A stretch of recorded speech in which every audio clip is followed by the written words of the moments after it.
Album, May 29th. We've got 4 or 5 total singles, I think. Next one is Idle Hands, January 7th. Okay. So that's coming up. And then, we'll have a few other singles. Album, May 29th. We have a show that's not announced yet for the album. With I know who's playing on it. You do? Okay, No, cool. Just one band.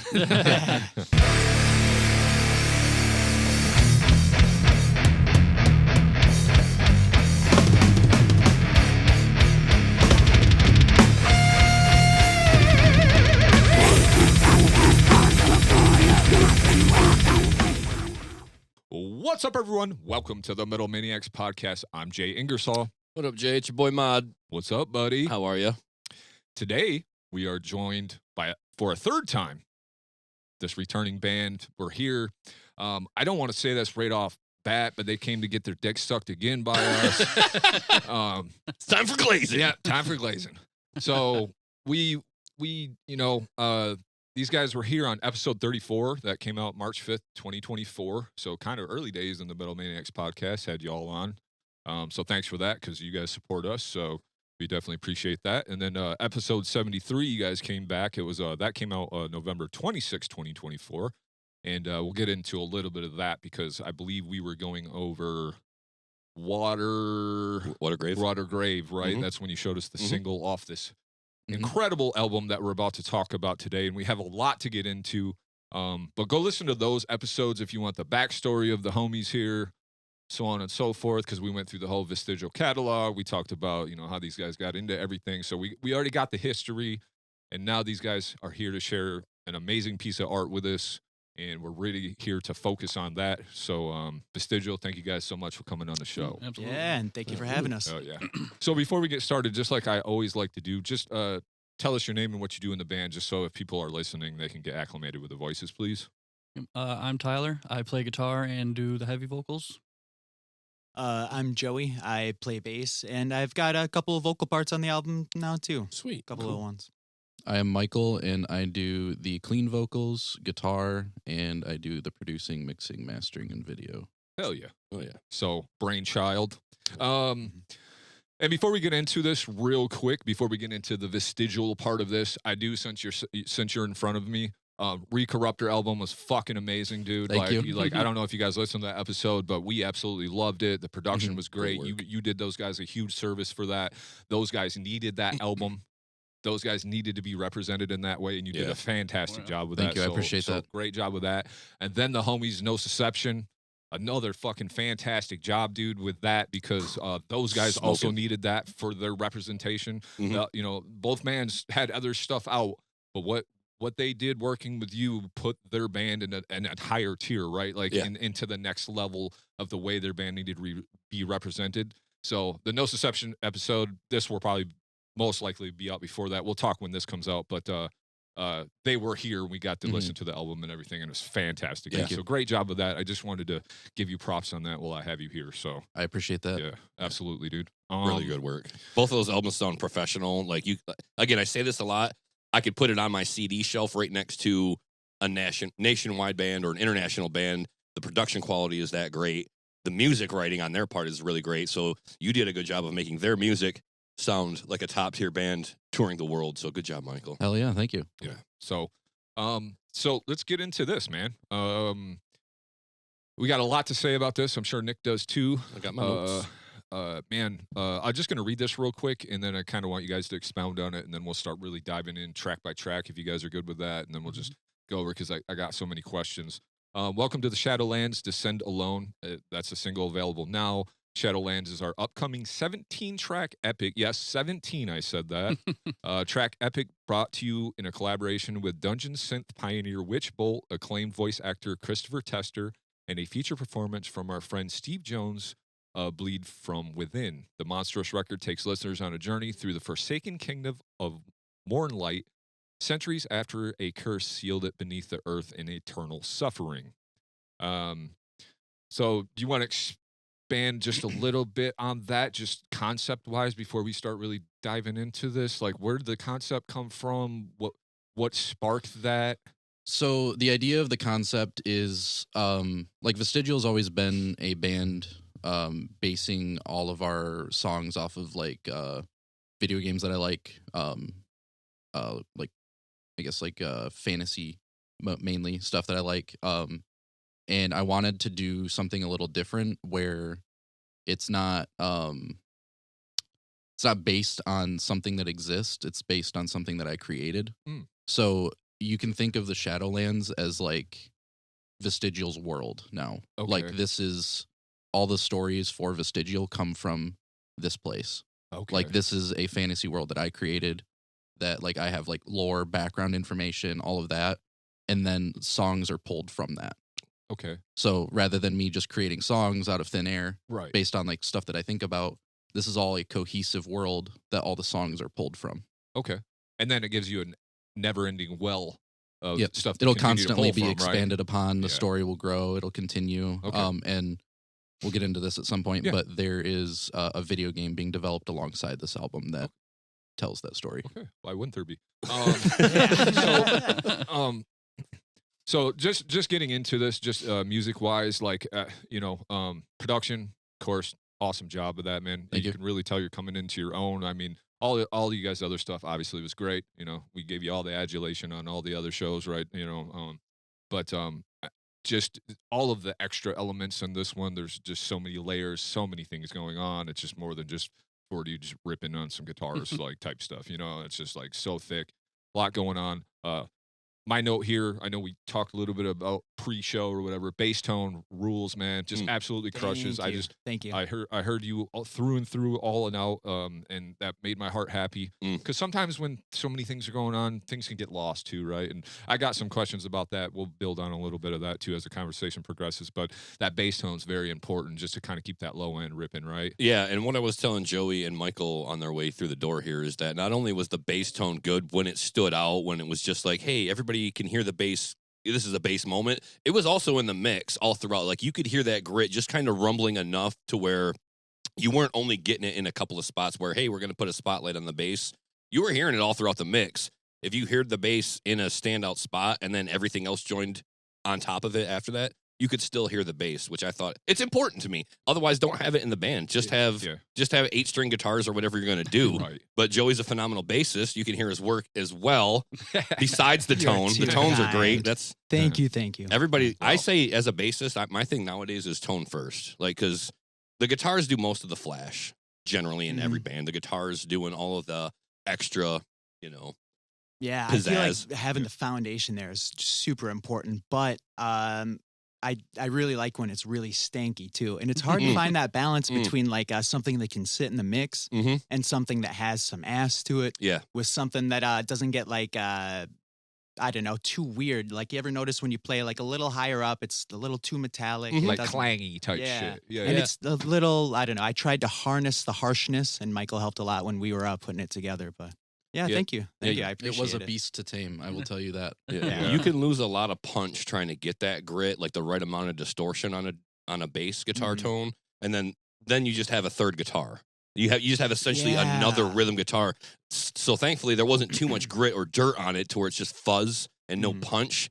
Because then you start getting into almost like an HM2 territory on your bass, like just full on stored. Yeah. So we did not get that far with the tone. We got a nice punchy, crisp tone on that, and that really did stand out a lot on this album. And there's way more than bass to talk about today. But that's one we wanted to get out. But bass is a weird creature anyway, just because of the way it's played and the way the waveform expands. So like the low notes, you could have something sounding killer in the low notes and ride nice, but then when you get up to do a little something, it might disappear in the mix because that lowness is gone. So it sounds like the whole mix drops out so it's just that fine line of finding that, you know, low end that keeps consistent throughout the whole thing. So that's when it comes into the compression and limiting and things like that as well, to be able to keep all of that together. So great job on that. Performances is always, I mean, you guys are hella performers. I love you guys' riffs, everything you do, but the performances on this are very special. Like it's very like top tier, highbrow art, we like to say around here. Like, and what I was thinking of when I was listening to this is it's why I love doing this podcast. We had a band out called Tunnel of Love, right? The homies from around Muskegon. Yeah. They don't want a song longer than 1 minute and 50 seconds. Like that's too fucking long. They want nuts and bolts. They want it sounding just raw as fuck. This is what we do. And then the homies in Vestigial offer this, which is 17 tracks of just some 6-minute songs at points, right? Yeah, like the last progressive. Song, 6 minutes. Yeah. With all of these things going on. So it's just so cool to be able to like see so many sides of the musician and how different people, what speaks to them through music, right? So it's just like to each their own, right? Like there's no wrong or right way to do it, but it's just so cool to be able to have all of that kind of influence our world on this pod. So I appreciate that. And thanks for sharing this with us. So. You ever notice like the music that you like to listen to and the music that you make isn't quite the same? Yeah, 100%. I feel like a lot of the things I listen to, it's just so short attention span. I feel like I'm scrolling through like TikTok or something when I'm listening to music, but somehow like with our music, it's I don't know. It's so much easier to be immersed, and I think a lot of it's because of Michael's world building. But you ever notice that though? Oh, I absolutely do. For the last year, I've been loving Malevolence, and I just want to write one good riff like them, and I can't fucking do it. So I know exactly. I'm like, these riffs are fucking sick. I can't write one to save my life. But so yeah, let's get into this, man. You want to tell me a little bit about just how this beast opens up and the idea behind like the talking and the narrative and Christopher Tester, where he comes in. I don't know anything about that world, so so Christopher Tester is a voice actor. He in relation to like what I am interested in, at least like with like what his work was, he's done work for like Warhammer 40K. And then he's also been a voice actor on Dark Souls 2. Okay. And he's the exact voice that I had in my head for like you know, I wanted something that sounded like a Dark Souls dialogue moment, and like I'm using him as a the Lamenter letters as a tool to like tell the origin story of this world. And so he's kind of like in that first one that opens up the album, it's talking about kind of like the exposition, so to speak, of like how we got to this point and how the Sinner's Reach curse became a thing. Yep. And that's essentially just tells like that this is a kingdom that has existed for a long time, and it was essentially sealed beneath the earth into like a hell, so to speak, like a purgatorical place by the gods. There wasn't like a hell before. There wasn't any chaos, essentially, and their desire to like reach the heavens sealed them beneath the earth and like created hell, essentially. And that's the curse of Sinner's Reach. Tell me a little bit about then, like, how did you just hit him up like, hey, I'm a fan of your work? Or Yep, I just sent him an email. And was there a monetary charge to that? Or? Yeah, it wasn't much, but it was worth it. It was like that's fair. Yeah, I mean, get paid for your work, right? Yeah. I mean, that's what he's known for, right? And I mean, you know, only he could do that voice, because that, you know, that's a very distinct whatever he did. I don't know if he puts pizzazz on that. I don't know if he wakes up and asks his wife for breakfast like that. That's how he talks. Okay, so there you go. Then. Yeah, because you're not going to hear another voice like that, right? Yeah. I mean, it did kind of remind me of a Vincent Price. I own an Edgar Allan Poe compilation on disc, so everything. It had two main voice actors. I think Vincent Price was one of them, and his voice kind of reminded me of that. And I was like, this is just totally out of the Dark Souls world. Like, knowing you, it was kind of easy for me to be like, oh, that's Michael all day. Of course he's going to find like the voice actor. I was like, this is awesome. So I appreciated it. It was, and it's a smooth, you know, velvety voice. Like I love listening to him talk. So I thought those are nice. Could you imagine getting bad news from that voice? What bad news? I feel like I'd be distracted the whole time. I mean, that'd be one way to get it. So now, is whatever was said there written by you, Michael? Yes. Okay, that was just something you penned? Yep. Okay. Now, are you just sitting at a computer coming up with these ideas, or like, you know, I'm real interested, I guess, in the theme of this whole thing. Where's, because writing music's one thing, right? Like you can sit down, grab your guitar, or we can jam. I can show you some riffs. You could show me some riffs. But when you start getting into this story and this very developed world, it takes a lot of brain power. Maybe some I don't have. So I was just wondering, like, are you just getting inspired to write things? Yeah. You know. Yeah, it was just kind of like a lot of it was inspired by like Elden Ring and Dark Souls and stuff. Just playing those games and like wanting to write a story similar to that. Okay. So a lot of inspirations like worn on its sleeve, so to speak. But I just kind of sat and wrote some stuff. Yeah, and you might just It was kind of like type something on your phone if you get an idea or something. Yeah, I'd like lyrics write or- a song, and like the songs helped. Like where I'd like write a song, and like the sound of the song would kind of like help me like think of like vibes and like the world. Like Descend Alone was the first song I wrote for the album, Okay. which is why it's the first song on the album. Okay. But that one was like the guiding light, so to speak, where Okay. everything else had to like sound like it fit in that song's world, Makes and then the story kind of like shaped around that too. okay, that makes complete sense. That fills in a lot of blanks for me. So, yeah. So that's the first song, Lamenter's Letter 1, and then that's when he's kind of talking about the curse of sinners reach. That was just kind of my note because it was like that was kind of the whole aspect of it. And then we go into Descend Alone, which is the single that's out now. Very dense song, but like super catchy. Like I just like you're always singing it by the end, and you guys did a really good job of this. Love the grind, the singing over the grind. You know, you didn't go the route where a lot of you just go into like the groove big chorus thing. Like you kind of kept it grindy during that. I noticed 2 solos in this. Yep. So you guys are like just fuck every norm. Just let me do what we want to do, and I'm just like that's awesome. The trem riffs in there are absolutely fantastic. The solos are fire. And I did notice there's a vocal in there where you kind of say there is no salvation, and it was a different voice. Okay, so that you kind of had mentioned that, but I was hearing this different voice a few times. I can kind of recognize when it's Tyler, and I kind of know when it's you, Michael, but then I was starting to hear some different voices in there. And you're like, okay, where are these vocals coming from? So now we're doing some contribution, Joey. Yeah, you see, what happened is you listen long enough, so we unlocked a new character. Okay, yeah, nice. No, but yeah, I've just been practicing vocals for a while now.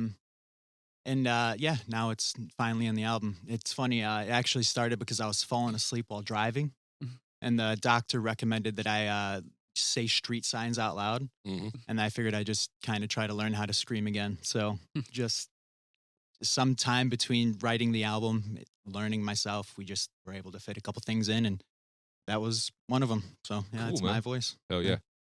I was going to ask, how did go that ahead. conversation come about between you and the rest of the members, or was it asked of you, or did you bring that up? Like, hey, I'd like to throw some vocals on this. How did that come up? Yeah, I brought it up a few times.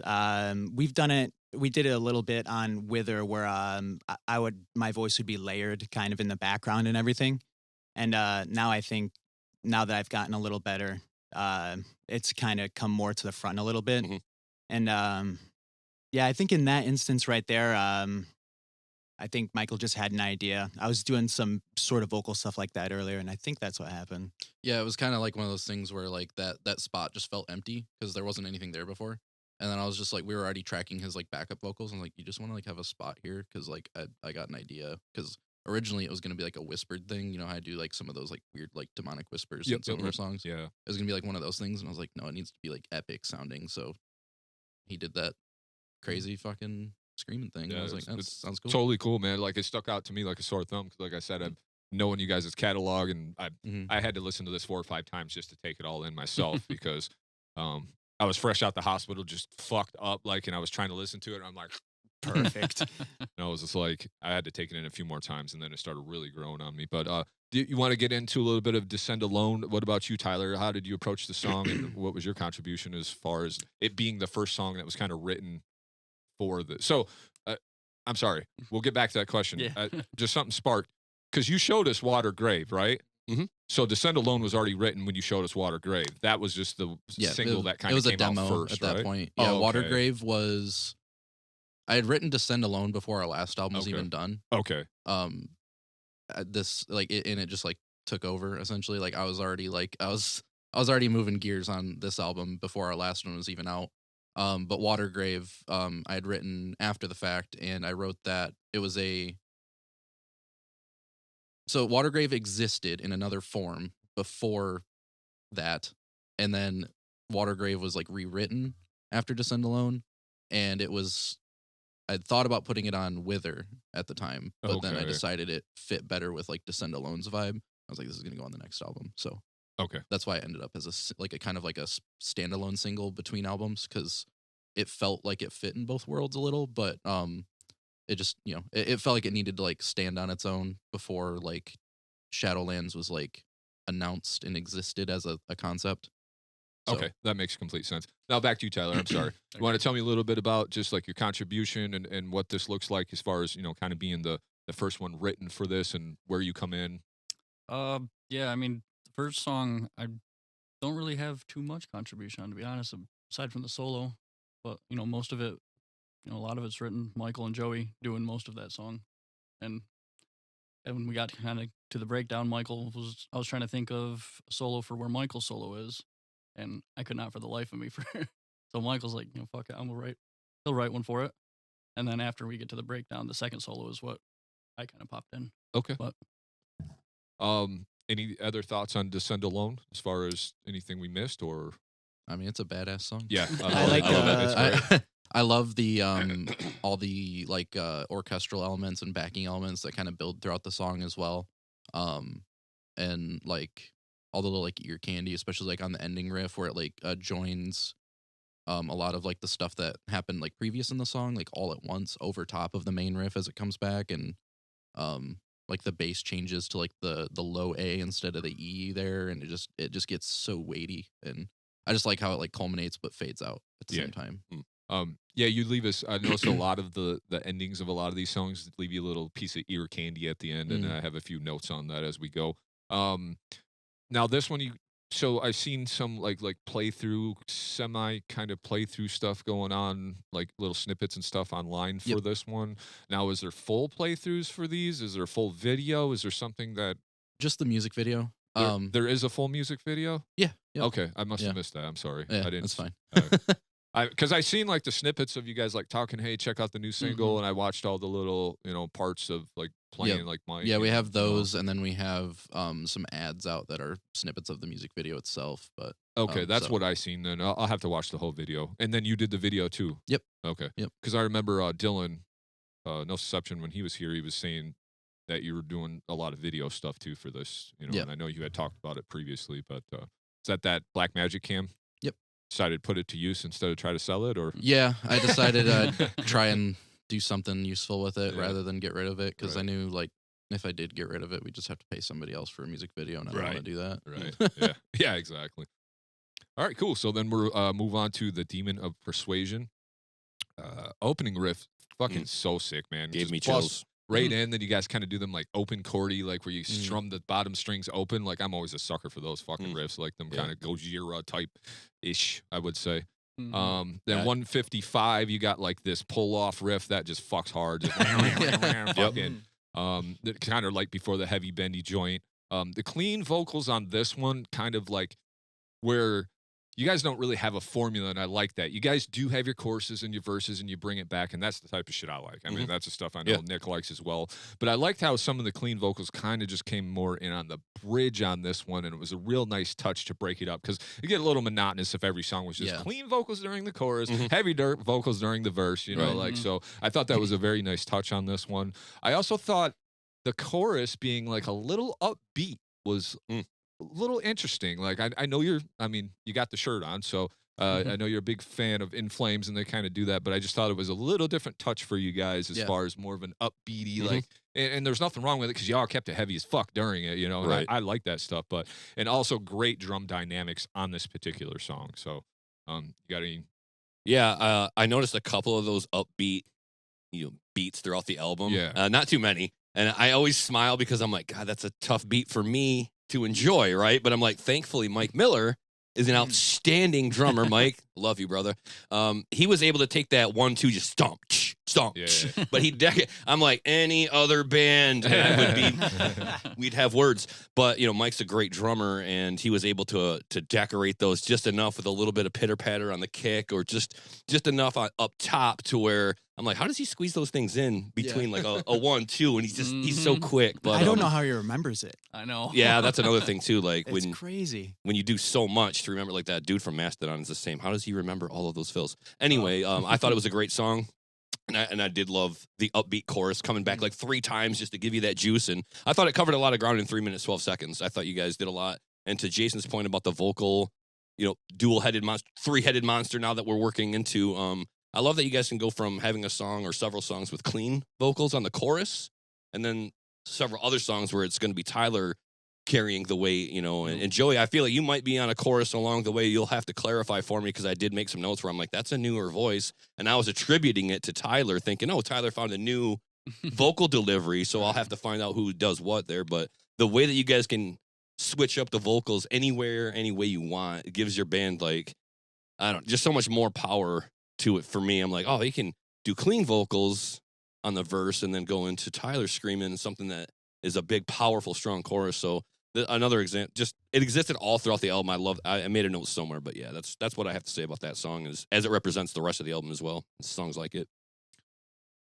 Tell me a little bit about it, Michael. The Demon Persuasion. Yeah. It's that one was like meant to be very different from like what we normally do.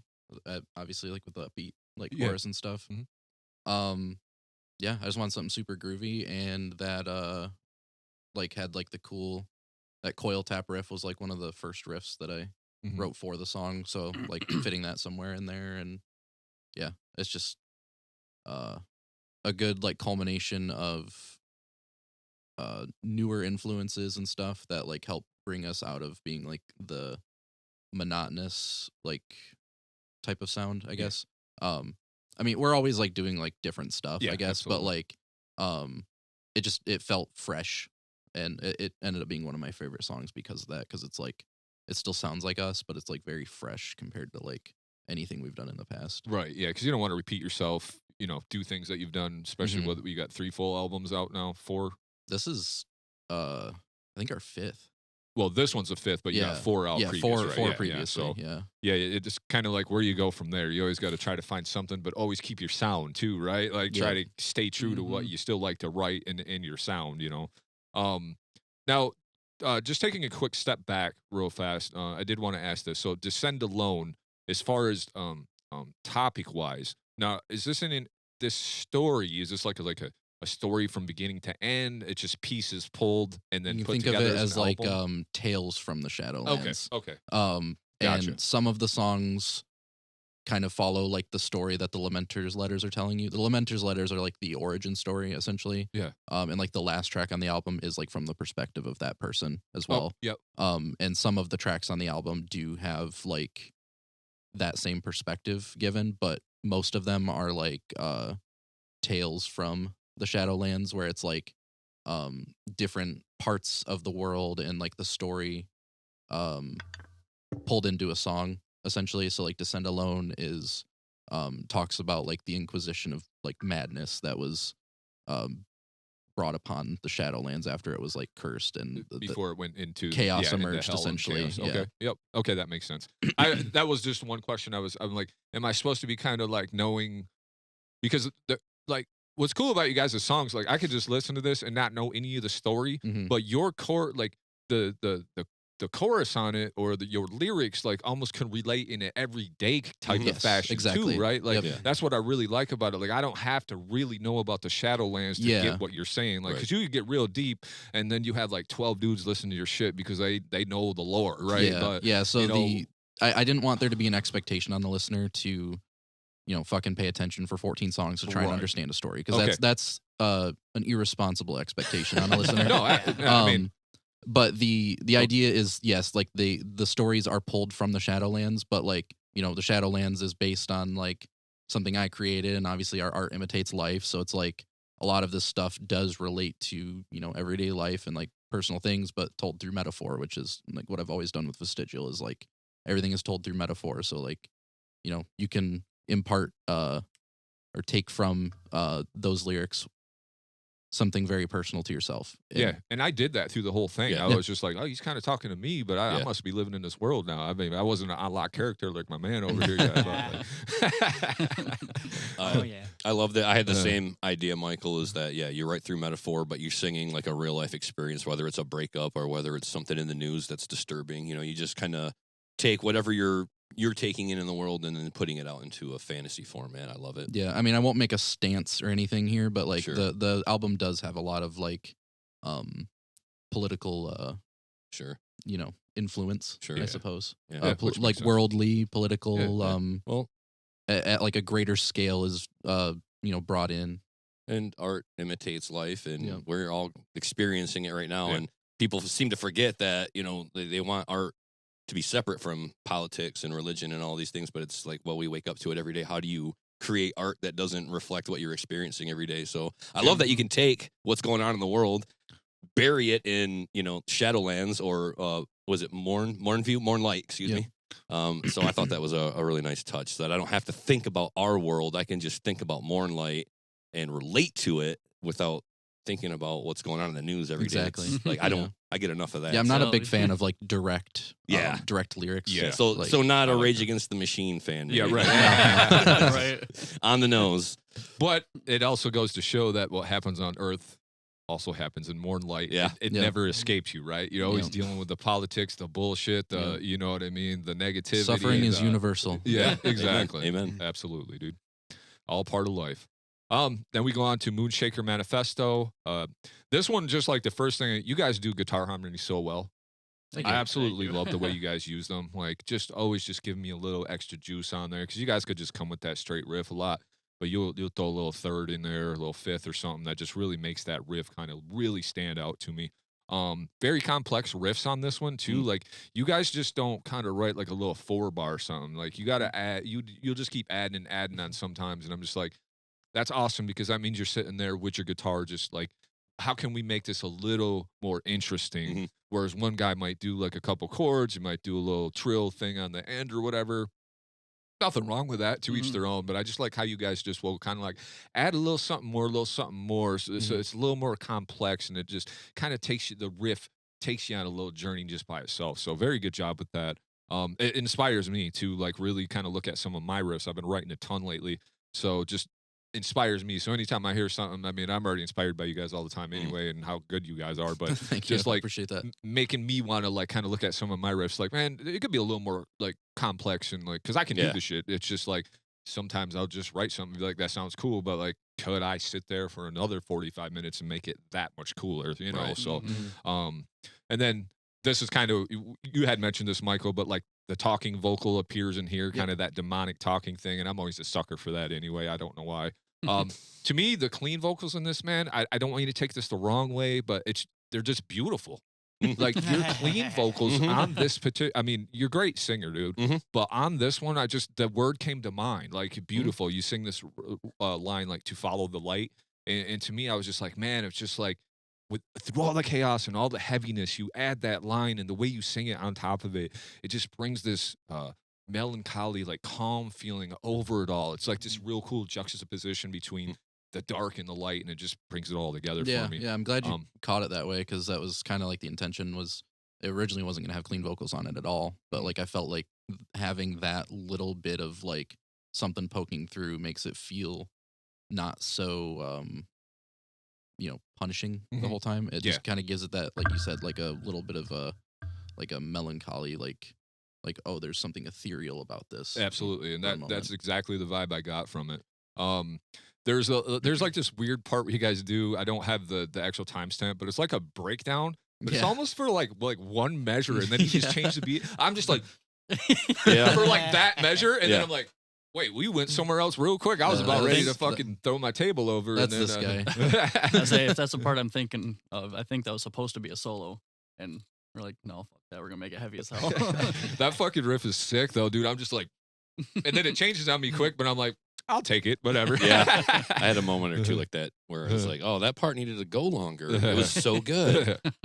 And then, just a clean bridge on this particular song, because there's just like, you guys, metal can get really redundant sometimes if you're just blasting me like Arcspire, like, you know what I mean? Great musicians, top, but after song 3, Yeah. what else is there to do? I Yeah. mean, you've tapped every tap, you've swept, you fucking Oh, yeah. ground, you're grinding at 3,000 BPM or whatever, like song 4, you don't know, song 4, it's song 1, right? But like with this, like, you break into these clean dynamic bridges and stuff like that, and it really takes me on a journey, and I think it fits the whole world and everything Yeah. very well. So you guys just rule at dynamic. So great job with that song, man. Thank you. Yeah, breakdown on the end, I want to give some love just because that part is like, I don't know, one of my favorite parts on the album. It's just so, like, something about it just is so fucking heavy to me. Like, just the way it comes in.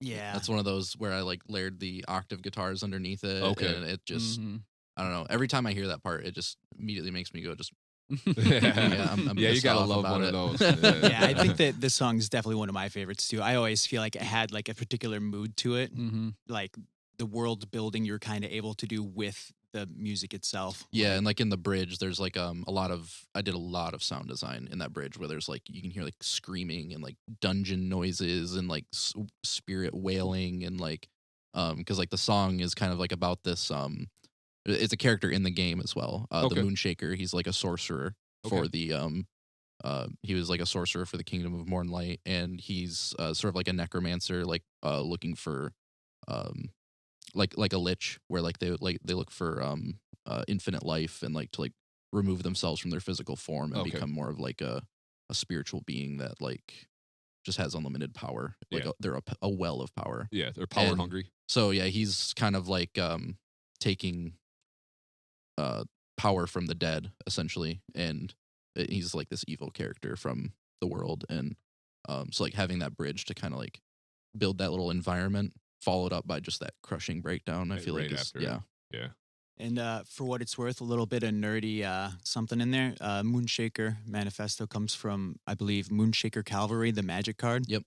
Okay. So I think that maybe some of that art kind of helped with the idea of it. Maybe. Yeah. I always picture that as something with it. Yeah, that magic card, like I thought it was such a badass name, and I like so Moonshaker and then Manifesto was I thought like was like a cool word that kind of fit right after it. That's a little bit of alliteration. Go ahead. Yeah. But yeah, it's like the card is, it's like this like spiritual like cavalry like coming in from the sky, and like so yeah, I kind of like took that concept and ran with it and like thought about like a lich kind of thing, and like he's like wants to like pull like the light from the sky, and you know just evil shit, you know, just typical like bad guy shit. Yeah, bad typical guy shaker shit. But yeah, bad guy shit. Yeah, but yeah, he's a character in the game, and like there's 3 of these songs are based on a character, or 4 of the songs are based on a character from the video game. Okay. And like they're bosses to fight in the video game. Okay. And so dope. Yeah. Now, when you fight these bosses, will this song be jamming in the background? Then is that the goal? Yes, but in a different way. Okay. They're not going to be the metal versions of the songs. They'll be full orchestral remakings. Oh yeah. So we're into some territory that I was going to cover kind of like after the whole album review, whatever. But yeah, that's kind of what I thought. I was going to ask if there was going to be like a B-side release to this, like the entire orchestral stuff minus the vocals so and guitars. there'll be reimagined versions of most of the songs probably. But it's like boss music, battle music and stuff for the game. Yeah, so it won't be exactly the tracks behind your songs, but it'll be very close. Yeah, yeah, you'll hear all the motifs and everything from the songs. You'll know what song it is, but it'll just be retold in like a big orchestral setting that like fits like a fantasy video game. Oh yeah, that's cool. That's kind of like Ishan. Yep. He kind of did that like last year, the year before. Like he kind of put out an album, and then he had like all the songs, and there were another version of it, kind of reimagined with all of the extra stuff in the background. It was kind of a real cool concept to put your art out there in a few different ways. You know. Yeah, we were just talking about him before we walked in the door. Actually. Oh, no shit. Yeah. Awesome. Oh yeah. Cool. Did you have anything on this, Nick? I know I didn't want to skip over you if you had anything on the Moonshaker Manifesto before we move on. I was just going to compliment Michael's clean vocals like you did as well, because I feel like that's something that's grown a lot. I think falsetto was kind of in the works a little bit in the wheelhouse before, but I felt like there was a lot more reach for the falsetto and really kicking it up there on the clean parts. Like I'm being loose with the word I don't know if you call it a falsetto, but you go pretty much Bad Omens on me a couple times in this, where it's the height, I would say, of your voice. Water Grave is a perfect example at the end when you say the black sails something. Become a slave. Yeah. So I'm right with you, because I got that note too on that. You know. And it exists in this album several times, and I think even later in the album I noted it again. Here's Michael really showing off some growth in the vocals. I guess my question to you, and I'll wedge it in right now, is there's a tremendous amount of growth with the vocals, and you're a self-taught guy. Was there ever like the imposter syndrome, or did you beat that back a long time ago? And how did you feel about like approaching the clean vocals this time around? Because there seems to be a lot more confidence and growth. What does that journey look like for a guy that's just decided one day to clean vocal? It's a battle. There's been multiple times these guys have heard me say like, I just want to scrap this song, or I don't want to do vocals on this one anymore. Let Tyler just do all of it. It doesn't like it's a struggle. It is a battle. Exists. It was the longest, hardest part for this album was tracking my vocals.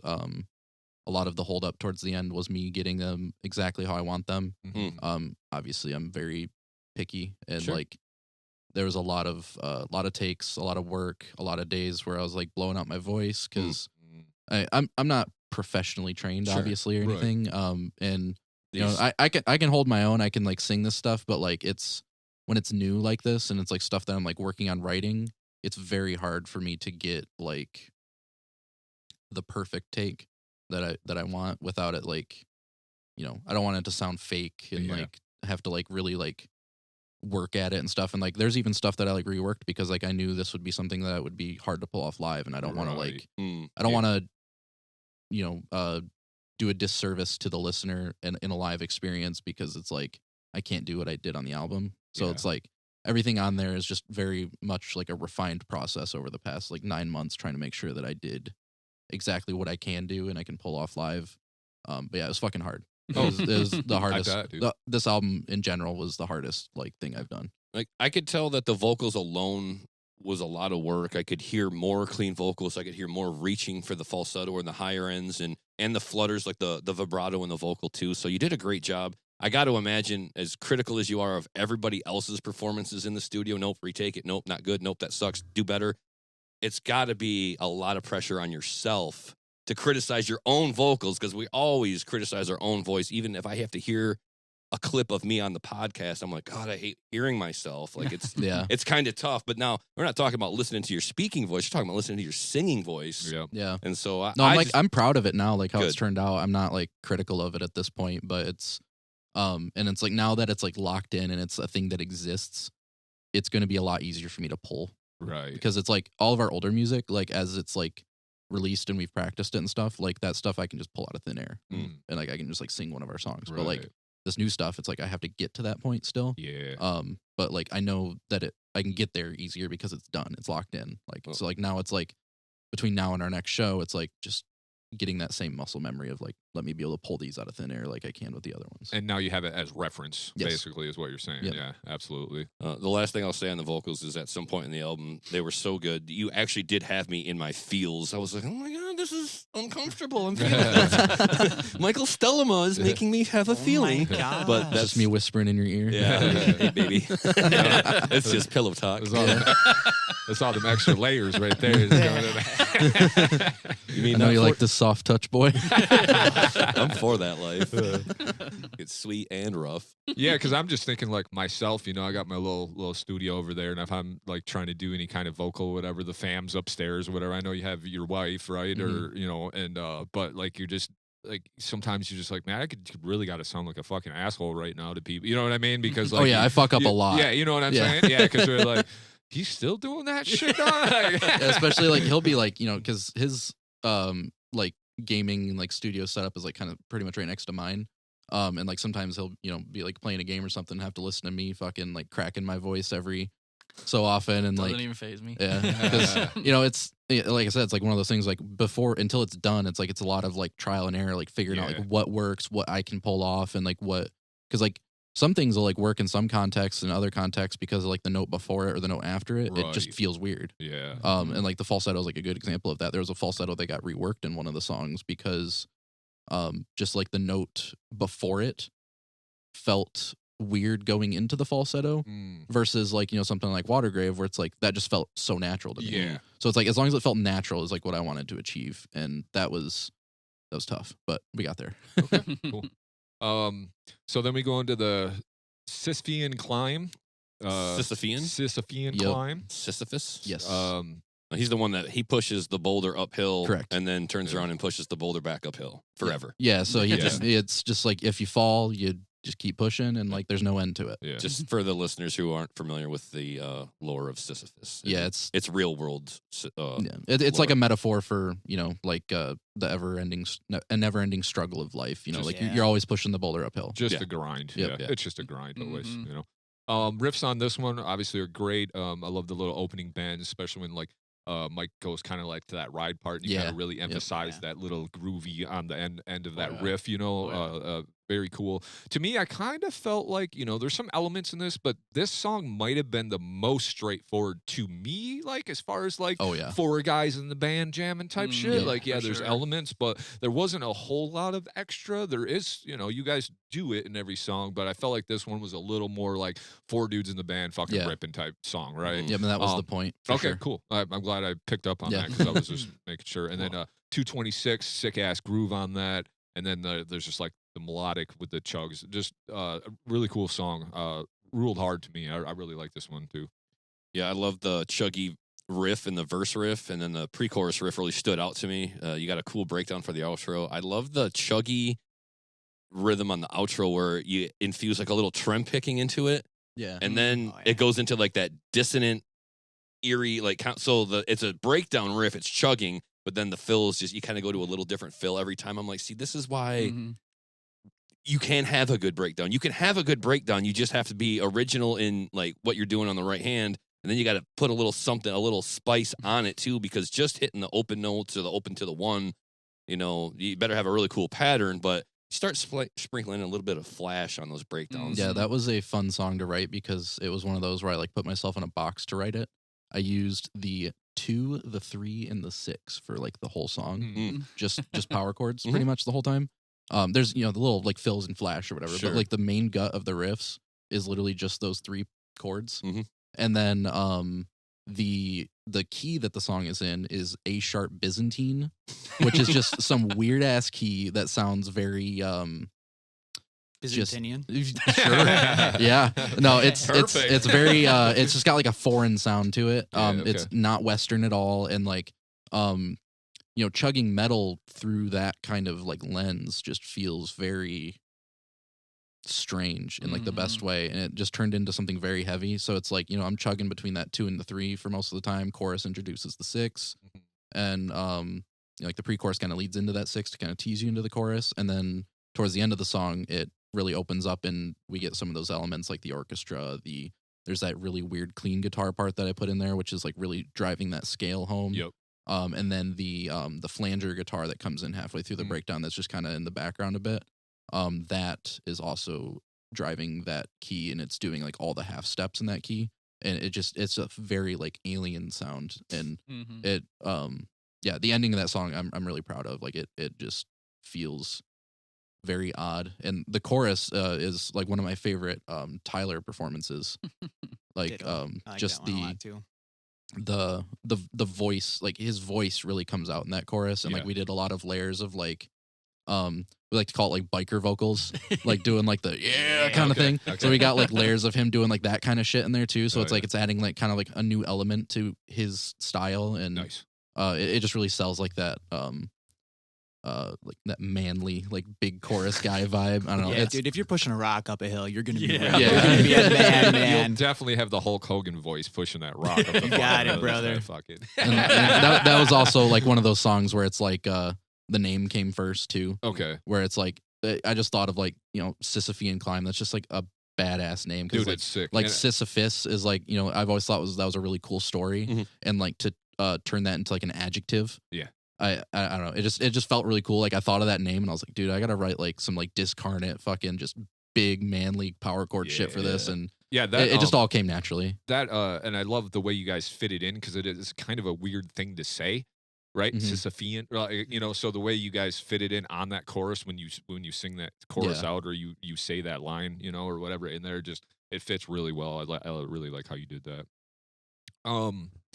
Any other thoughts, Tyler? I mean, as far as your Hulk Hogan vocals or anything? Like that? I do want to say it felt ridiculous doing a lot of them. 'Cause it was definitely something, you know, my voice isn't used to doing. Because you Yeah. gotta like just slightly dial back on that distortion, and then, you know, that you're prone to voice cracks for a couple of times. So you gotta like really get, you know, balance both at the same time. Yeah. Definitely a trust the process moment. Right. Yeah. Sometimes it can sound cool, but and then it's like you get everything together and you're like, okay, hell yeah. Yeah, it works. Yeah. Yeah. If it was just you doing it solo, you'd be like, Michael, what the fuck is that, bro? Yeah, but it is cool to like have like, you know, your bass heavy vocals going, and then you have that kind of in the background, almost as like a chord voicing. Like if you're playing, you know, root note, and you have, you know, the biker vocal with the tonality kind of driving the voicing of a chord, you know. Yeah. And Hell yeah. Then we move on to Watergrave, which we talked a little bit about before. So that slid its way onto this album. Now, at that point, when you guys were on the show last time, this was one that we listened to on the show. It was kind of the single that was loosely in between the two, like you said, almost made Wither, but it didn't. Then you decided to put it on here. Now, I guess right off rip, before I go into this, my question is now, is this a different reimagining than it was than when you showed us it before? Or, I mean, It's a much better mix. okay, mix-wise. Okay. Yeah. Okay, that makes Mhm. sense. Because, I mean, it fit right in. Mhm. Like, you know, I mean, the mix is phenomenal on this whole thing, but, like, you know, it's different when you have this weird outlier and then you kind of jam it into this whole other session that you've been doing or working on. Like, how do you make that fit in, right? Yeah. So, Yeah, I mean, like I said, it was always meant to be like part of this album. But yeah, just like I remixed everything to match the same mix as the rest of the album and didn't really change anything else. Okay, It's cool. It's the same exact song, just mixed better than before. and I know we kind of talked about, obviously we talked about this one before, but the riffs rule on this one, I really like that, like ascending, like you kind of build up the, like this ascending scale, like kind of in the beginning more, really cool riff on that one. The guitar rhythm melody, so badass on this one. And then there's like this, like kind of like, it's not an upbeat, but there's like a marchy the groove. stompy bit. Yeah, it's kind of Yeah. like, I was doing that for sure. And then my note relating to what Mod had already brought up, just a nice touch with the falsetto with the black sail on the verbiage on that, just how it fit so perfect. It was just like it needed to be there. Like it just really set that part like apart from everything else. Just like, man, that just has its place. It just fits in there just like a glove, you know? So Yeah. This one was a familiar classic because we already knew it, so it was a welcome to my ears as soon as it came on. And again, compliments to Michael's vocal on the chorus. And I also love the little guitar melody behind it. Is that you then, Tyler? Because that's a lot to play and sing at the same time. So yeah, like that little melody behind his clean vocal, like that was really, really nice. Just a really simple, repetitive, circular kind of a thing. Yeah. But it just complemented the vocals and the overall melody of the chorus really well on that song. So good job. It's a bit of a progressive one because is this the one with the middle section that kind of dips out for a little, or like, you know, you go to the production elements and 3 solos in a row. and then a couple of solos. Yeah, was the last note. I had a couple of cool guitar solos at the end there. Or in there. Then just besides the song itself, then as far as like the Water Grave, how does that fit into as one of the tales in the story of Shadowlands then? So this one was like based on like the Pirates of the Caribbean, like Davy Jones. Okay. That was a story. I loved that movie as a kid. Like that was Sure. those movies were one of my favorites as a kid. But Cosign.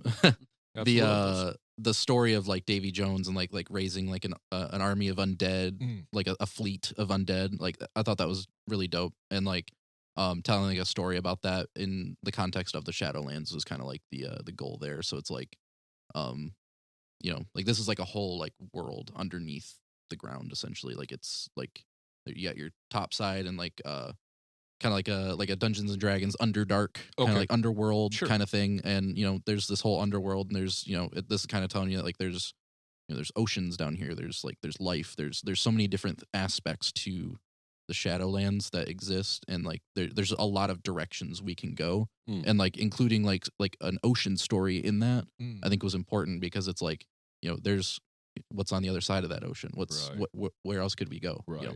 There's a lot of open-endedness to it. Cool. And it kind of ties into Shipwrecker, I think, a little bit within the context of the band too. Like Oh, yeah. we've always had like a nautical reference here or there, Yeah. you know. Of course. So it's kind of like a modern version of that. Sure. But I'd also be remiss to not mention every Magic the Gathering reference on the album. Oh, I forgot. Yes. Yeah. I'll let you talk about it because No, you go for it. All right. If you insist. But no, so like we get together every week and we play Magic the Gathering. Okay. So like there are a few bits in this album where some of the cards we play with are in it. But he actually managed to fit Wooburg, like the 5 mana colors, in the lyrics of Watergrave. And I don't think we talked about it last time. But what is it? It's like It's black magic, red lightning, green ether we are drinking, till white bones are washed ashore, a blue face of mysticism. Oh, It's in cool. Wooburg order, which is like the order it's organized in on the magic cards. Nice. It starts on black, but it's in Magic it starts on white, but in those lyrics it starts on black and goes all the way around. Nice. Oh, yeah. But yeah, it's I know there are a couple other little ones in there I need to try to remember to bring up too, because I just think it's so fun. we love Magic. It's so We fun. do. So you guys, you're into Magic as am I. I don't get to play as often. I don't. That sort of circle of my life kind of broke apart a little bit, but don't get together as much. I love that you guys play Magic. So what else is involved? You got D&D?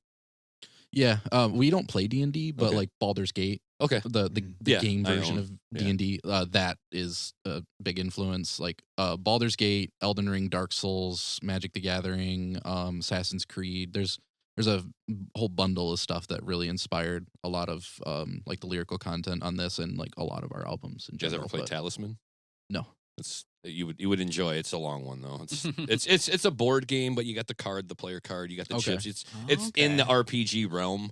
It's just like it's Ooh. kind of a long sit because you got to go around the outside of the board like a half a dozen or more times and take turns with everybody Okay. to beef up your character, and then you got to go to the inner ring before you can go to like the final boss thing. But That sounds cool. I'll check that out. It's like a Yeah. 2 or a 3 hour ordeal if you're with friends, but if you're for that life, like it sounds like you are, just check it out. Because if you own it, that sounds like, hey, invite me. Now, I don't want to come over. Yeah, okay. I'm just expecting my invite. That's all. Hey, Mod turned us on to the game. We got to have him over. I don't want to come over and get killed in a game of Magic, but you could also keep me in mind for that too, because I do have decks ready to go. I just don't Play want. Commander. I can put together Yeah. a Commander deck. Oh, Yeah. yeah. That's- We've got that's what plenty we of them do. between Yeah. us. Yeah. You're always welcome. Yeah, I mean, if you guys just keep in mind, I might not have the best cards or be that great, and I got to We learn. all suck. Well, everybody says that until it's like, oh, but that guy really sucks. He's the worst. I love all of those references, and I wanted to kind of get as many out there for your listeners and for the people who both love the fantasy stuff like I do and the metal, because I'm Lord of the Rings extended trilogy. Oh yeah. You know, as often as I can, but that's a 13-hour sit. It's not healthy. Yeah. I know Oh, yeah. I can't contribute a whole lot in that world, but I will tell you, as I'm 8 songs into this, I wanted to put on Shadow of Mordor and play that Yeah. game Yeah. myself Yeah. because I'm just like thinking lately of a game I've been wanting to play and I don't really know. I'm like, maybe I'll just go back and play that. And then I listened to this today. I'm like, yeah, I should go fuck up I some really dwarves and should. cut their heads off, man. Yeah, that's like a big goal I wanted to do with this album too. Is it's like I want like the art, everything direction wise to like make you want to play a game, because it's like it's Yeah. supposed to sound like the soundtrack to a game but metaled up. Yeah. Like Oh. it's just metal as fuck and gamer as fuck, I guess. Yeah. No, it's Art. all things up my alley for sure. We move on to Idle Hands. This to me, I felt like correct me if I'm wrong. I felt like the clean vocals on this one were kind of used in a different way. They're a little bit different way on this one. Come with the rock steady again on this. We got a little rock steady beat going on, the fucking little Oh, yeah. upbeat. And there's a cool little flangey, like descending guitar part with the flange on it. Like I noticed yeah. that. That was a really cool touch on that one. 216 brings in a super cool groove. Joey, your bass is slapping on this one. This one really stood out. 'Cause you kind of have like Thank you. yeah, this one was a really Yeah, that was fucking a weird sound. yeah. Mm. But I noticed it and it fit. And then that then was- there, like I said, I'm a sucker for the cool evil talking thing that you kind of bring back in this one as well. So way to continue the story, way to keep building on what we've already established here. But Yeah, love the intro riffs, the 2 riffs that started it off, and then really love the music when the vocals come in. And I noted here the faceless autotheism vibes. You know, big fan. Yes. This is where I maybe had kind of noticed it, but this is the one where I was like, okay, that's in my wheelhouse. So big fan of that. And then there was like a pick slide riff. So there was a pick slide worked into a riff in the, natural harmonics. yeah, that's Yeah, okay, It's yeah. like the- that's the I- flanger part that I was talking about. Yeah. It's kind of I don't know. Is there a flanger on No, it? it's just, the holding the going- finger lightly up. Oh, okay. Scrolling kinda like up that- the neck. It's that like mud shovel descending. kind Yeah. of thing. Yeah. Like, Yeah, yeah. yeah, that's what I meant. Yeah, I heard Little that. And I surf was rock. like, I thought there was some flange on it, but it must have just been the way the harmonic resonated in my ear. But still pretty sweet. This is another instance of you guys using that upbeat riff, and this is where I noted that Mike did a great job of decorating that riff as well. So you got another 1-2 just stomper in my face. And I was like, oh, thank God for Mike on this one, because I'd have to look at Mike and I'd be like, did you want that beat? But it's not bad. It's because you got Mike Miller. But every time you go into that happy beat, I'm always like, there's the Swedish melodic death metal influence. That one was sure.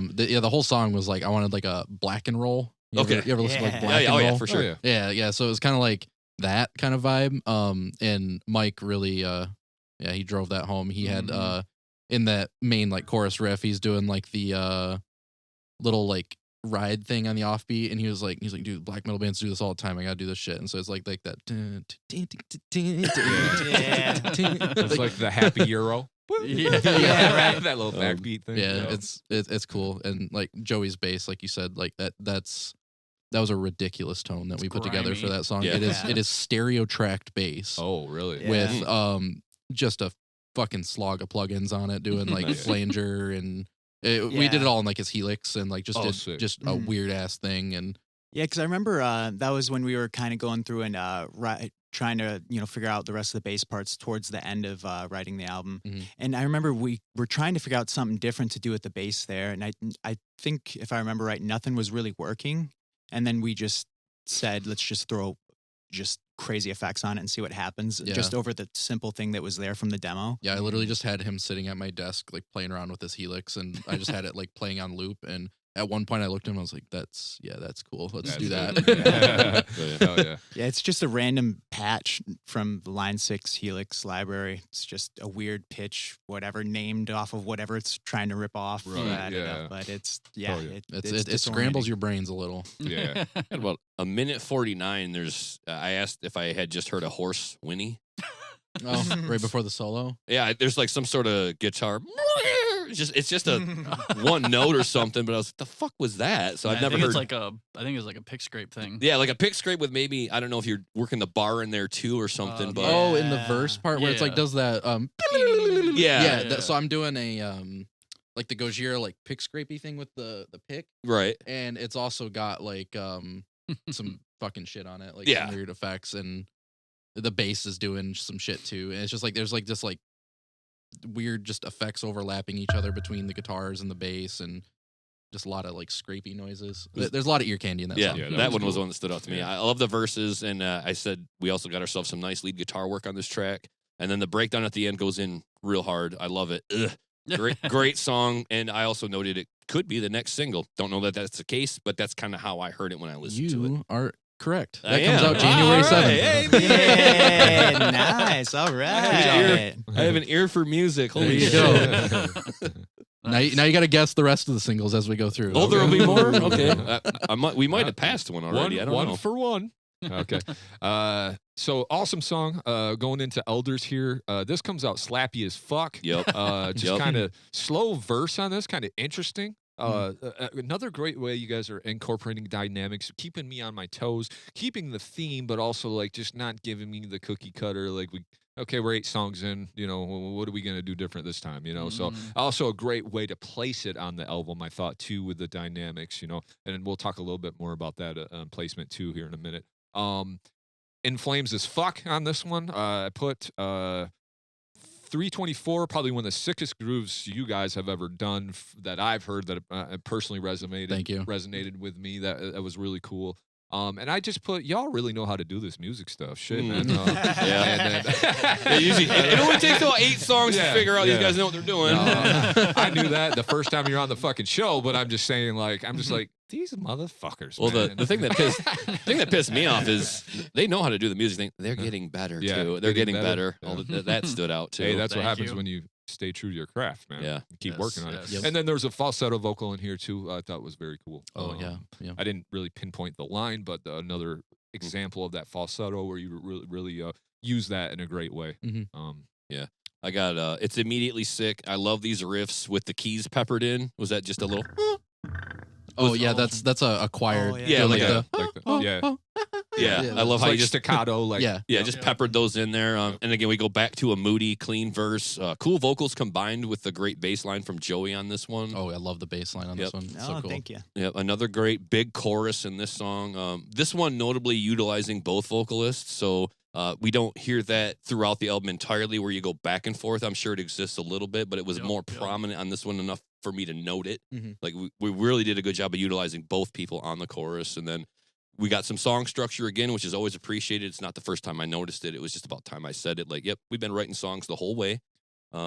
Thrash verse, a lot of cool, steady head bopping throughout this one. Cool, dirty, clean section about halfway in. Enjoyed that. Anytime you guys go into it's clean with a pinch of dirt on it, so it's not too clean. Yeah. I always love that vibe. Let me see. This one I had a few more notes on.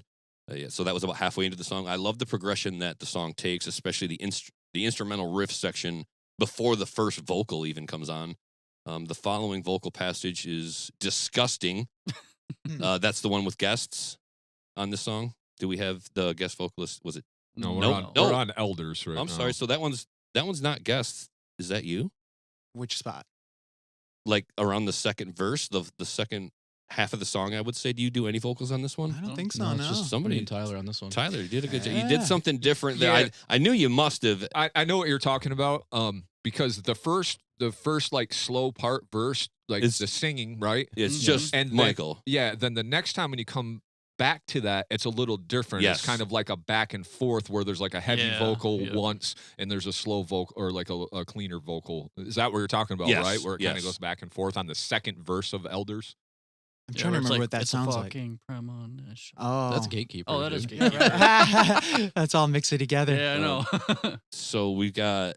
I thought there were guests on that because that was a different style of vocal when you come around after the first chorus there. But love the melodic guitar solo on this track as well. And you guys did a Thank great you. job of making the lead guitar a very melodic instrument when it comes to the solos in general. More great clean vocals and fun bass work after the solo section as well.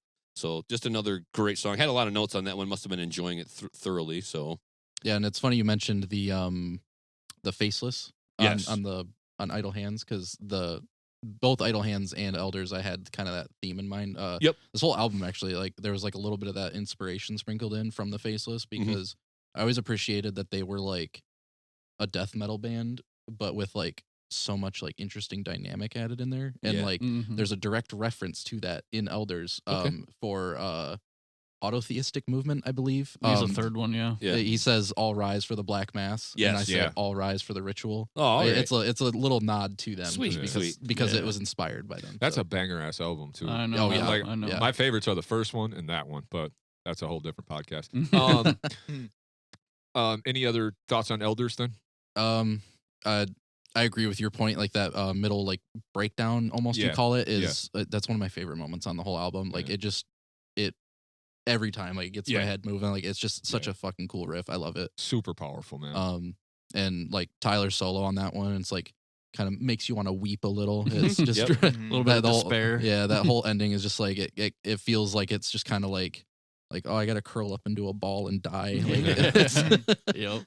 Had those feelings along the way on this journey for sure. Good song. And then we kind of break up the album again. We come in with a Lamenter's Letter Part 2. Mhm. And then I noticed on this one he really he references the Shadowlands, so the story starts taking a little more Yeah. place in this, where it's like tying in, like, you know, the first letter was basically like, this is how the world was kind of created, Yep. this is what we become, and now this is like the Shadowlands. We're talking about what this world is, Yeah, like a and present what it tense, exists, yes. you know, what at time being, right? And then No End to This Place, I thought was just a really cool fucking line, like just really resonated with me. Now, with these patches on the violins, this is stuff you're just like MIDI coming up with on the So, keyboards and stuff? the or- instruments, this is where Witchbolt comes in. Okay. Witchbolt is a dungeon synth artist and a friend of mine from Kentucky. Okay. He is like one of like the top dungeon synth artists on YouTube. Just makes amazing music. You should definitely check him out if I you will. It if is you enjoy very that kind of eerie. it's very like a lot of like I know a lot of people use like that kind of music as like background music for like when they're doing Dungeons and Dragons Oh, sure, sessions sure, and stuff. yeah, yeah. But his music is incredible. He writes like books that go with his music, and like he's also like working on a video game the same as me, like where it's like his video game is a a library of his books, Okay. and you can read the books while you listen to the music in the game. Nice. Oh, And nice. so he's an incredible author, incredible musician. Okay. He's very similar to me. Like he doesn't do like he's not big on like theory and like being all like high and tight about everything. Right.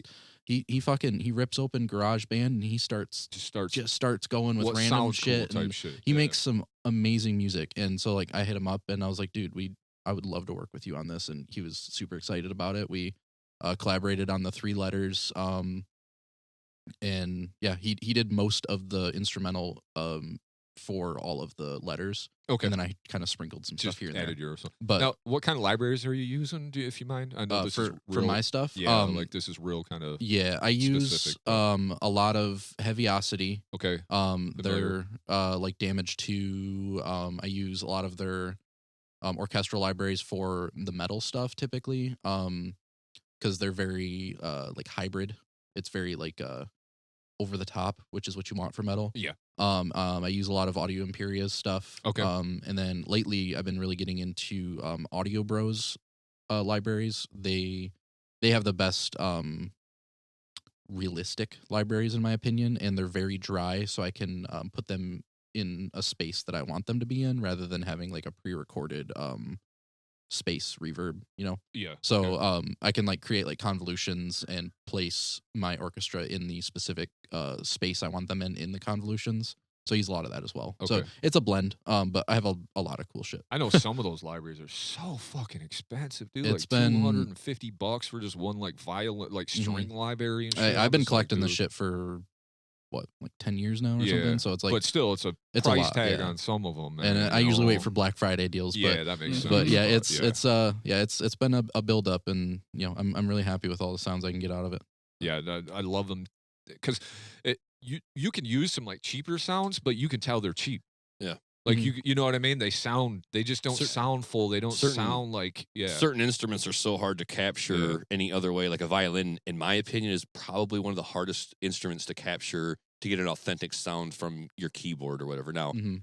things have come a long way. You could probably fool me now, but I felt like over the span of my life, when it comes to reproducing a violin or even horns, perhaps, Yeah. you just don't get what you want out of a digital source. You got to go to the real instrument. But I think now we're finally there where you can get. Oh yeah. Oh yeah, with these there's- expensive ones. Yeah, for sure. There's Yeah. some, But you have to really pay cool for it. ones. Yeah, exactly. That's what I'm basically saying is like you have to buy the high dollar shit to have that actual real natural violin sound or strings or any of like those stabs or vocal like type things, Yeah. because you've used some of those before too. Yep. Like on Wither, you use some of the vocal type of like chant stuff, right? Yep. Like Yep. the There's some of that different- on this one too. Yeah. Okay. But yeah, and like just alluding to violin as well, like and particularly on this track, there's a violin I used from the Pacific. It's a Pacific solo strings violin from Performance Samples, and the sound of that is just like it's very like intimate and like just like that like weepy kind of violin, and that is all throughout the next song, which this track leads into. Mhm. And like that violin part that builds up going into that like major 7th chord into the actual like resolving chord of the track 10. Mhm. That is that violin, and just the sound of that like carrying up and into that song and then just kind of riding throughout that song is it's a very like special part of the album for me, because it just sounds very it sounds depressing. Like Okay. it's just like that letter specifically, that middle letter Yeah. is supposed to just be very like depressing Yeah. going into Quiet Place, which Yep. is also very depressing. Like Love that Yeah. song. it's supposed to be like the most depressing part of the album. Yeah. And it is. So we'll transfer right into this. A Quiet Place to Hide with Stephen Jones, Bleed from Within. Go ahead, buddy. Real quick, and I love this song, so I can't wait to jump into it. I wanted to ask Michael on the voicing of the Lamenter's letters and the cadence. Is this something that you kind of fleshed out for the speaker, or did you just give him a body of words and say, you do this? How did that relationship unfold? I am an amateur, so I sent him a just like lines Mhm. on a Word document, and I was like, I know you know what you're doing, and I'm sorry that this is the way it is, and I'm sure you usually get much better scripts and stuff because you're a professional, but like, you know, I'm just a dude in a metal band. I want this cool thing. And like, he was like, dude, honestly, like, just like the amount of like transparency and like willing to like let my creative freedom and stuff flow, and like that meant more to him than me being like a professional and like having like very dictator over yeah, it. and like, he was just said like this. Yeah, and I was just like, dude, I want you to like make this your thing, like make this Awesome. you. And like he did an amazing job. He did a great job. I was just wondering, because he did such a great job, I'm wondering if there was some coaching on your half. You're just like, nope, I just typed words on paper. Like I had a story, and I was like, I had a vague idea of how it would go in my head, and I was like, I don't know how you're gonna get from point A to point B and like make it fit perfectly within the song. I'm like, I don't know how the fuck you do any of that. I was like, here's some words. Like, if it's fucked up and I need to redo something, let me know. But I didn't. He just took it, and like, it was literally like 2 days later, he sent me all of them, and I was like, holy fuck, like, this is perfect. And This is sweet, dude. Nice. Good to me. Yeah. Awesome. But now going to A Quiet Place to Hide, super catchy song. This one I was singing 3 hours later. It was just really struck a chord with me. Stephen Jones, Bleed From Within. Yes. Slower BPM a little bit on this one. Very melancholy, like you said, depressing. A lot still going on here. A lot of layers. You know, even when it's a little slowing down. Cool, powerful chorus. 323 groove riff is absolutely awesome. I love how the second chorus comes in, and it's the same vocal pattern, but it's almost like a higher register, like a higher key, almost sung. And then fantastic solo on this, and then I just really like that outro, the little like 6 piano notes you tickled with me at the end, just patted me on my ass and let me walk away when I was like ping, ping, ping, ping, ping, whatever. I like just kind that of nice little resolution too, that would send me off or whatever, but super badass song, man. Got nothing but love for this song and a lot of it too. I feel like for your style of music and this style of music in general, every album needs to have a song like this. This is a little bit of its own, you know, it's beautiful, it's melancholy, it's triumphant, it's deep, it's emotional, it's evocative. You know, and I use a word like ballad very loosely, but this isn't, because it's not a ballad. I don't want to sit here and tall people it's extreme, you know, hole in the heart. You know, it's not. It's not that kind of ballad, but when we use the word in a metal sense, now it seems to have a little bit more clarity to it because it's a big metal ballad, if you will. It's still not a love song necessarily. I didn't get into the content like that. However, the feeling of it was a little bit more focused and layered, and it wasn't a tech death metal song to me. When I listened to it, it was more of that progressive melodic piece bordering on, I don't want to say maybe hard rock, but it's just when you have so many layers in the production, and it's not riff driven, it's production driven, and it also is very emotionally driven. My notes, I've got love these riffs, the dissonance, the hammer-on pull-off runs, the crushing heavy palm mute. So again, when I say ballad, I don't really mean like ballad, but I just mean like a feeling of a ballad. But also there's another great vocal delivery from Michael, going to the falsetto even more on this one. This one's going to be stuck in my head long term, I can already tell. So this one hit me in a way where I was like, oh, this one's kind of special. I don't know if it's a single or not because it does move a little bit slower. I feel like maybe, but it could be. But I would want people to receive this one the way that I did. Is that your final answer? It has to be a single. No, I just hope people receive it the way that I did, where whether or not you feel like it's a standout track as a single, I just felt like it was emotionally important for me to like acknowledge this one separately or specifically for how important it felt to me to listen to it on the album. I think you hit the nail on the head with like the feeling of that one, because it was one that went through some reworking. It was because like I wanted the album to be heavy first. I wanted it to be like depressing. I wanted it to all feel as dark as I imagined it to. Mm-hmm. And that song, like, it's not death metal or like super heavy like the rest of the album is. I mean, it's still a heavy song, but like the chorus obviously kind of pulls a little bit of that away from it being like a truly heavy song. But like, the vibe of it, like it makes you feel heavy in a different way. Yeah. It's like, it's depressing. Like I said, it's heavy. It's supposed to be very like, you know, you want to escape reality through, you know, any means necessary. Like everything around you is so bad that you want to like hole up into a little hole in your mind.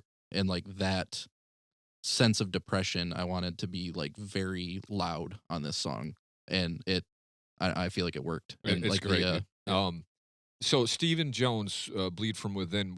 What's his part? Where does he come in? sings the chorus on the first and second chorus, and then on the third chorus, he's doing we're alternating. Okay. So like when the last chorus comes in, I do that in like intro line into the chorus, and then he goes, and then I go, and then he goes. So That must have been pretty special for you because I know you're a really big fan of this band, right? Yeah, one of my favorite bands. And working with him was awesome. He also did a lot of like the production elements on this one. He helped out with like he wrote some of the vocal melodies. Like I wrote the chorus, and then he wrote the verse and the outro melodies. So it was like a pretty big collaborative effort with him on this song. Oh, that's super cool, man. Instead of just sending him 3 lines and be like, "Can you record this for me, dude?" It was just like I sent him the song.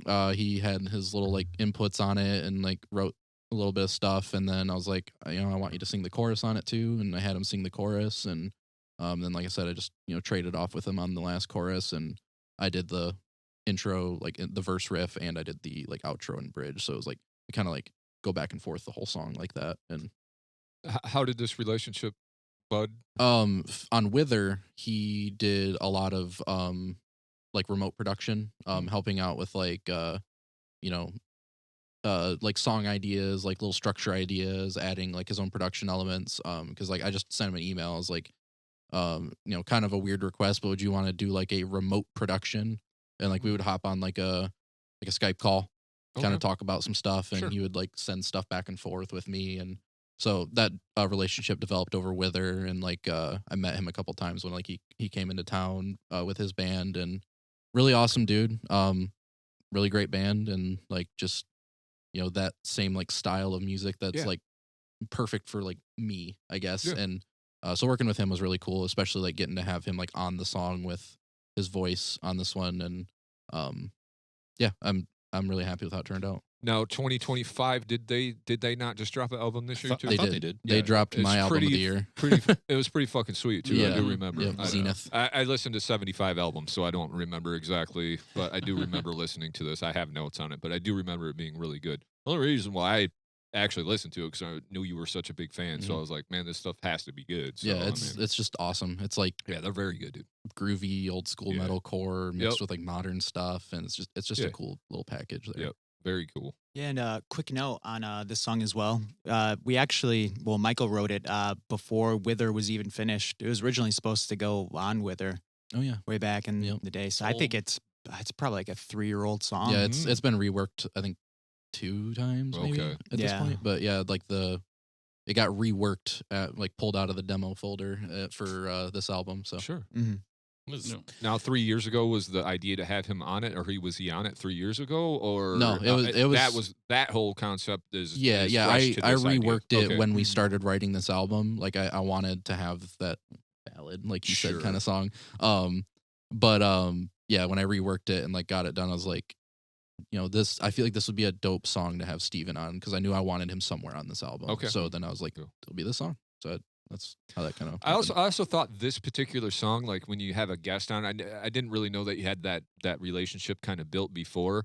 But this type of song with the type of band you guys are, I would think like, well, you'd want Steven on like one of the heavier ones because that's kind of his style or something like that. So then I thought it was kind of cool. This one is so different on the album, and you're like, well, this is the one you're going to be on. This is like, it represents you guys well, but at the same time, like when I say Vestigial, I might not show somebody this song, right? Like, I might show them something else that's more show off tech shreddy type shit that you guys do, right? This is a deeper cut that a Vestigial fan has to discover on their own. It's not too deep. It's just one of those things, like I said, is it a lead single? Probably not. Probably not the best representation of the overall Vestigial sound. Right. It's one of those gems that when you get to it, a comparison I might make is say like, and not musically, but just in terms of the situation, like Breaking Benjamin. They've got some songs that are not their style, like Eon, or there's another one on their last album. Anyway, the point is that they're more subdued. Yeah. They're really beautiful pieces. They're sad.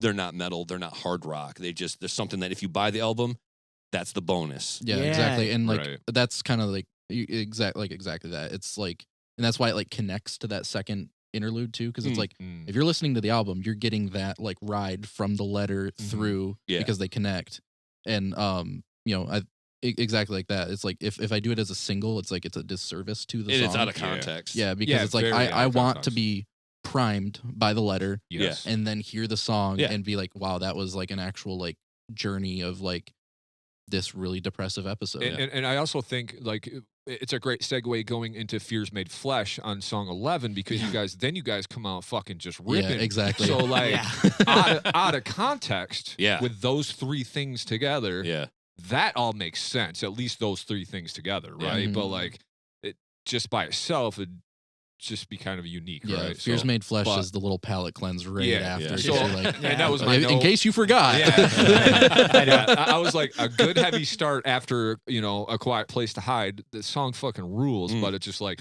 okay, now we're coming back on the horse. We're getting back. We got our little feelings out. We got our feelings out. We said what we had to say, but now we're getting angry again about it. The line, one by one, your scales will fall away after like the first line of this. I just love that line, dude. It's so cool, man. I just, totally cool. 157, the guitar shred part, man, like you kind of, and then like you kind of go into this, like it's not power metal, but it's like this really thrashy, building off that like shred solo kind of thing or whatever. Like it just goes into this you want to say fucking heavy metal. That's the part right there. I love how you just immediately knew that was Tyler too, because like that is a Tyler thing. Yeah, right totally. I seen him with his guitar in his hand. As soon as I heard that, I was like, yeah, that's got to be Tyler. My immediate note on this one too is we got ourselves a little Tyler Siberian orchestra section. Like I was like, man, that's got to be Tyler. I don't like to play that game when I'm listening to your guys' album, your music, but I can't help it because I've had so many intimate or like close moments hanging out and talking to you guys. I'm like, well, I kind of know Tyler's parts now, and I kind of know Michael's parts, and now I'm always curious to like get in the room and say, was that you or was that you? Like, well, especially now because I feel like some more of the lead work you're starting to show a little bit more of that. Yeah. Maybe not necessarily like all the sweepy crazy shit that he does, but like a lot of the you're pulling off some melodies and some different techniques and shit, man. So it can be hard to guess, but yeah, that was a good call, Nick. I felt like this one had Tyler's stamp all over it the most. I love the dirty dissonant riff with the tom work on the drums.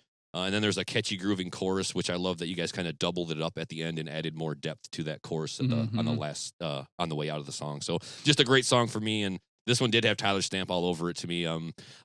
Is it one that you wrote, or is it just like it just kind of definitely helped with some, but a lot of wrote like half of it. Yeah, like a lot of the chorus melody and obviously the solo part are the most proud of doing that. I thought those turned out really well. They did. They sounded great. Yeah, that was one where like we picked up the guitars and like it would be like I wrote a riff, he wrote a riff, I write a riff, like back and forth. Joey riff in there too. Okay. I think so. It might be Celebration of War. Celebration of War is the one that a little bit of riff that we did like the 3-way writing.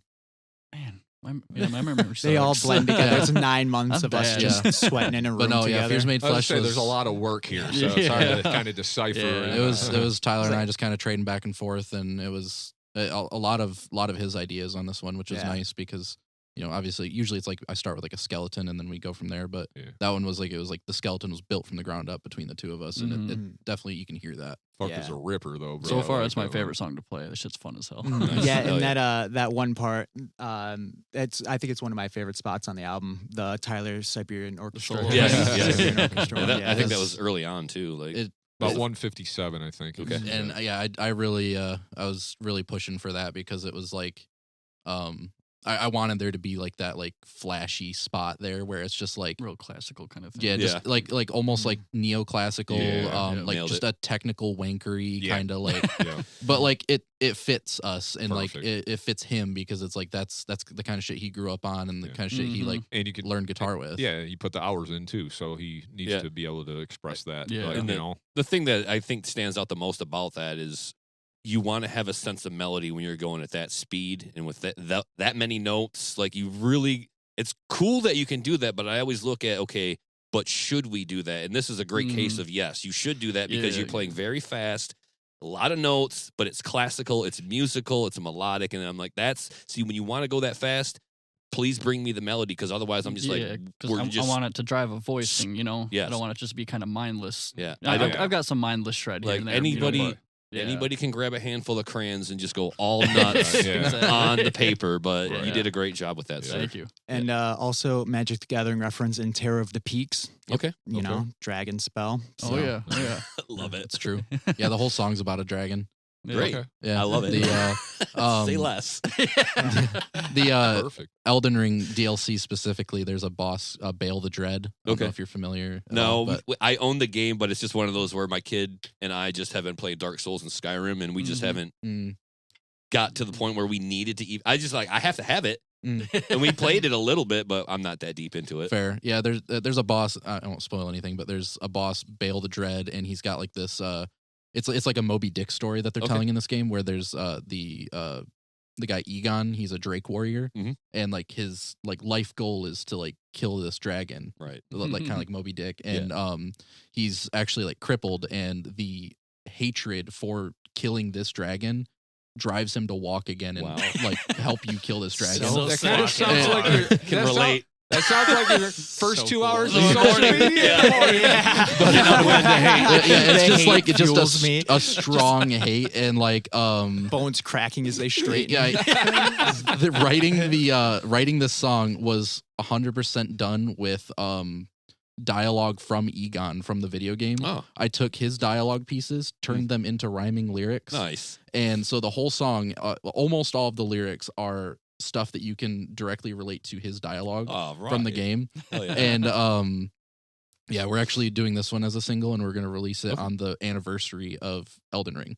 And so but yeah, it's a whole like love letter just to Elden Ring essentially, and like this Egon guy, and there's little like Easter eggs in there everywhere, and like there's like a dragon flapping its wings right before that like tremolo breakdown thing after the solo. That's cool. It's fun. I love this song. This is why I love having the guys on the show to give us all the tidbits, all the little ear candy and stuff. Like I know, like not the biggest fantasy fan over on your side of the table. I didn't even think big is a stretch, bro. Yeah, I wouldn't even say not the biggest, not at all. But over here in my world, I'm like, I just eat it up like big spoonfuls. I got the Jethro bowl, and I'm just like, more, more. I'm not against it. No, I know, it's just but not part of my world. I don't do a lot of games either. You know, so he's not a hater, but I'm over here just like I'm just like, give me more. I'll have seconds, please. Like, and I just like, let's get all of the lore out there. I want to know what games. I think it's incredible. I want everybody that plays games that likes metal to fucking love you guys as band and fucking buy a ticket. That's the goal. Yeah, and buy a shirt from you guys and buy a CD from you guys and continue to support Vestigial in every single way. So that's what I want for you guys. And for me, it's not just the gamers. Obviously, that's a nice little market that you can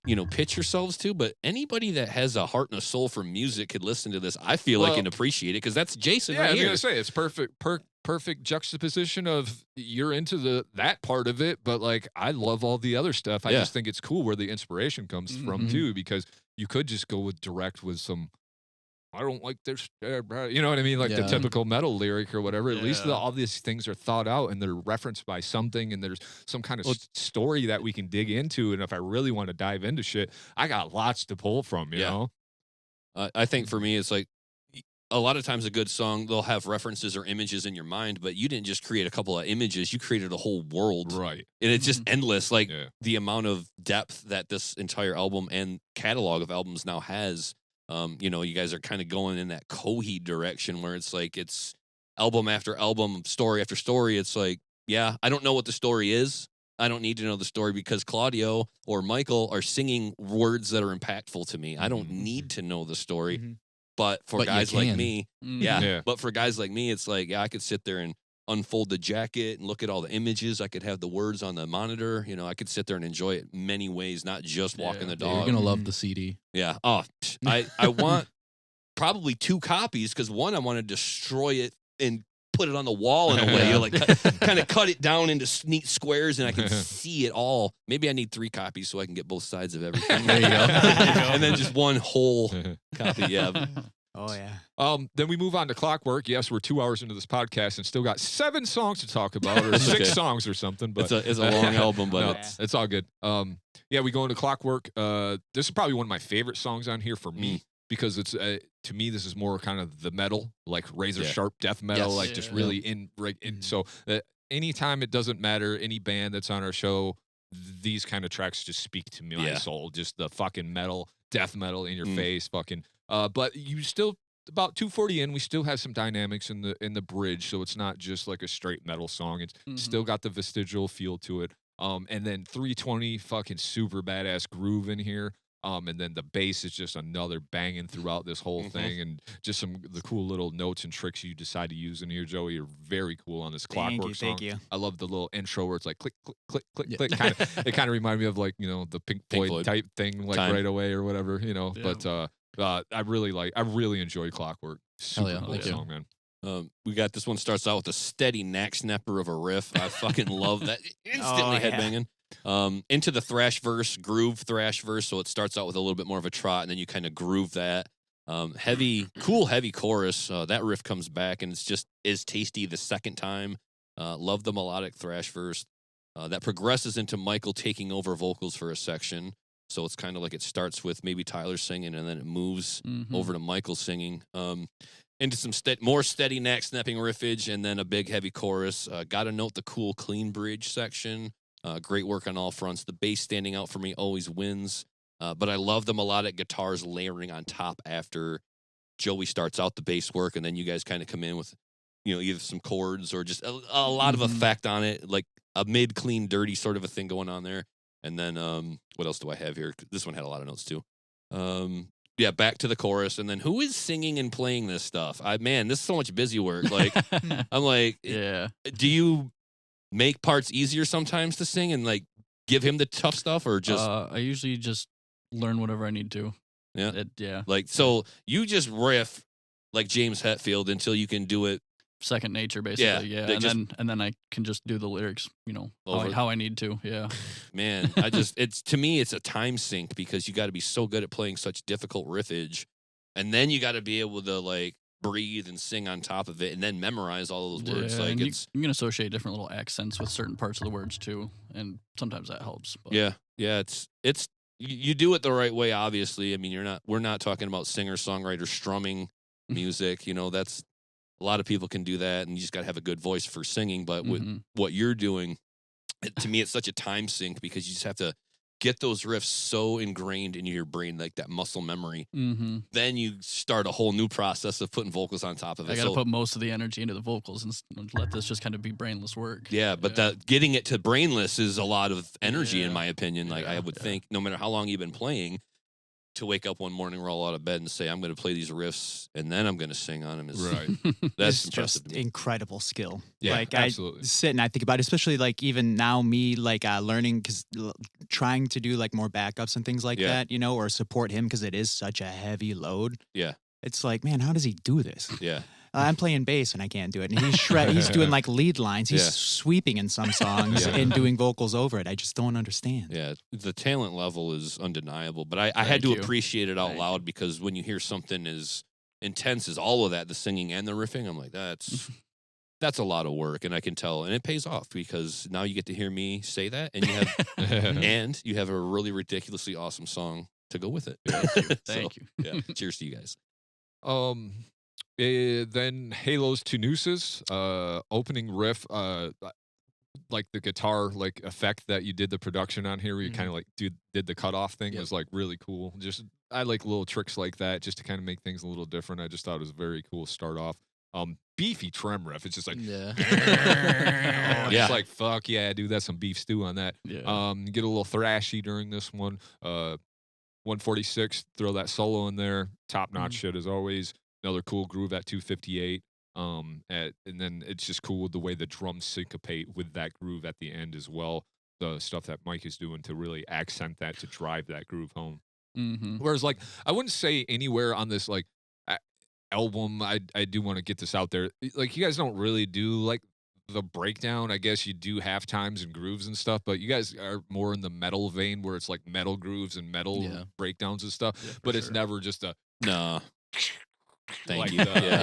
We're not into that. Really. And that's fine. That's absolutely fine. But you guys do give a lot of groove and enough to fucking keep me headbanging. But Halos to Nooses also cool with like the way you fit those words in the song as well. So love super that cool imagery. song. Love the imagery of that Yeah. title. I was gonna say I love how heavy you guys are for a metalcore band, because you could go to deathcore immediately with how heavy you are. Like you could do the knuckle dragging breakdowns, but you don't. and I'm like, it's kind of hard. I call them a metalcore band, but God, you guys are so heavy for metalcore. But there are too many components to deny, like the songwriting, the choruses, and the overall riffage of it just screams to me like we got there. A little bit of Kill Switch or Silosis or In Flames is in there, but there's heavier elements all day. And I'm like, man, they could, but thank you for not, because I just can't enjoy those cacophonous knuckle dragging breakdowns. They lose musicality for me. Well, I did notice too when you sent the links, it did say melodic death metal. Mm. So that's what I classify us Yeah. as. so that's I mean, okay, I don't get into the weeds with fucking Subgenres at all. That's our and job. Like, Yeah, I'll do it for you. I'll So, carry like, that cross. I know, some people will call us deathcore, some people will call us No. metalcore, whatever. I don't really care.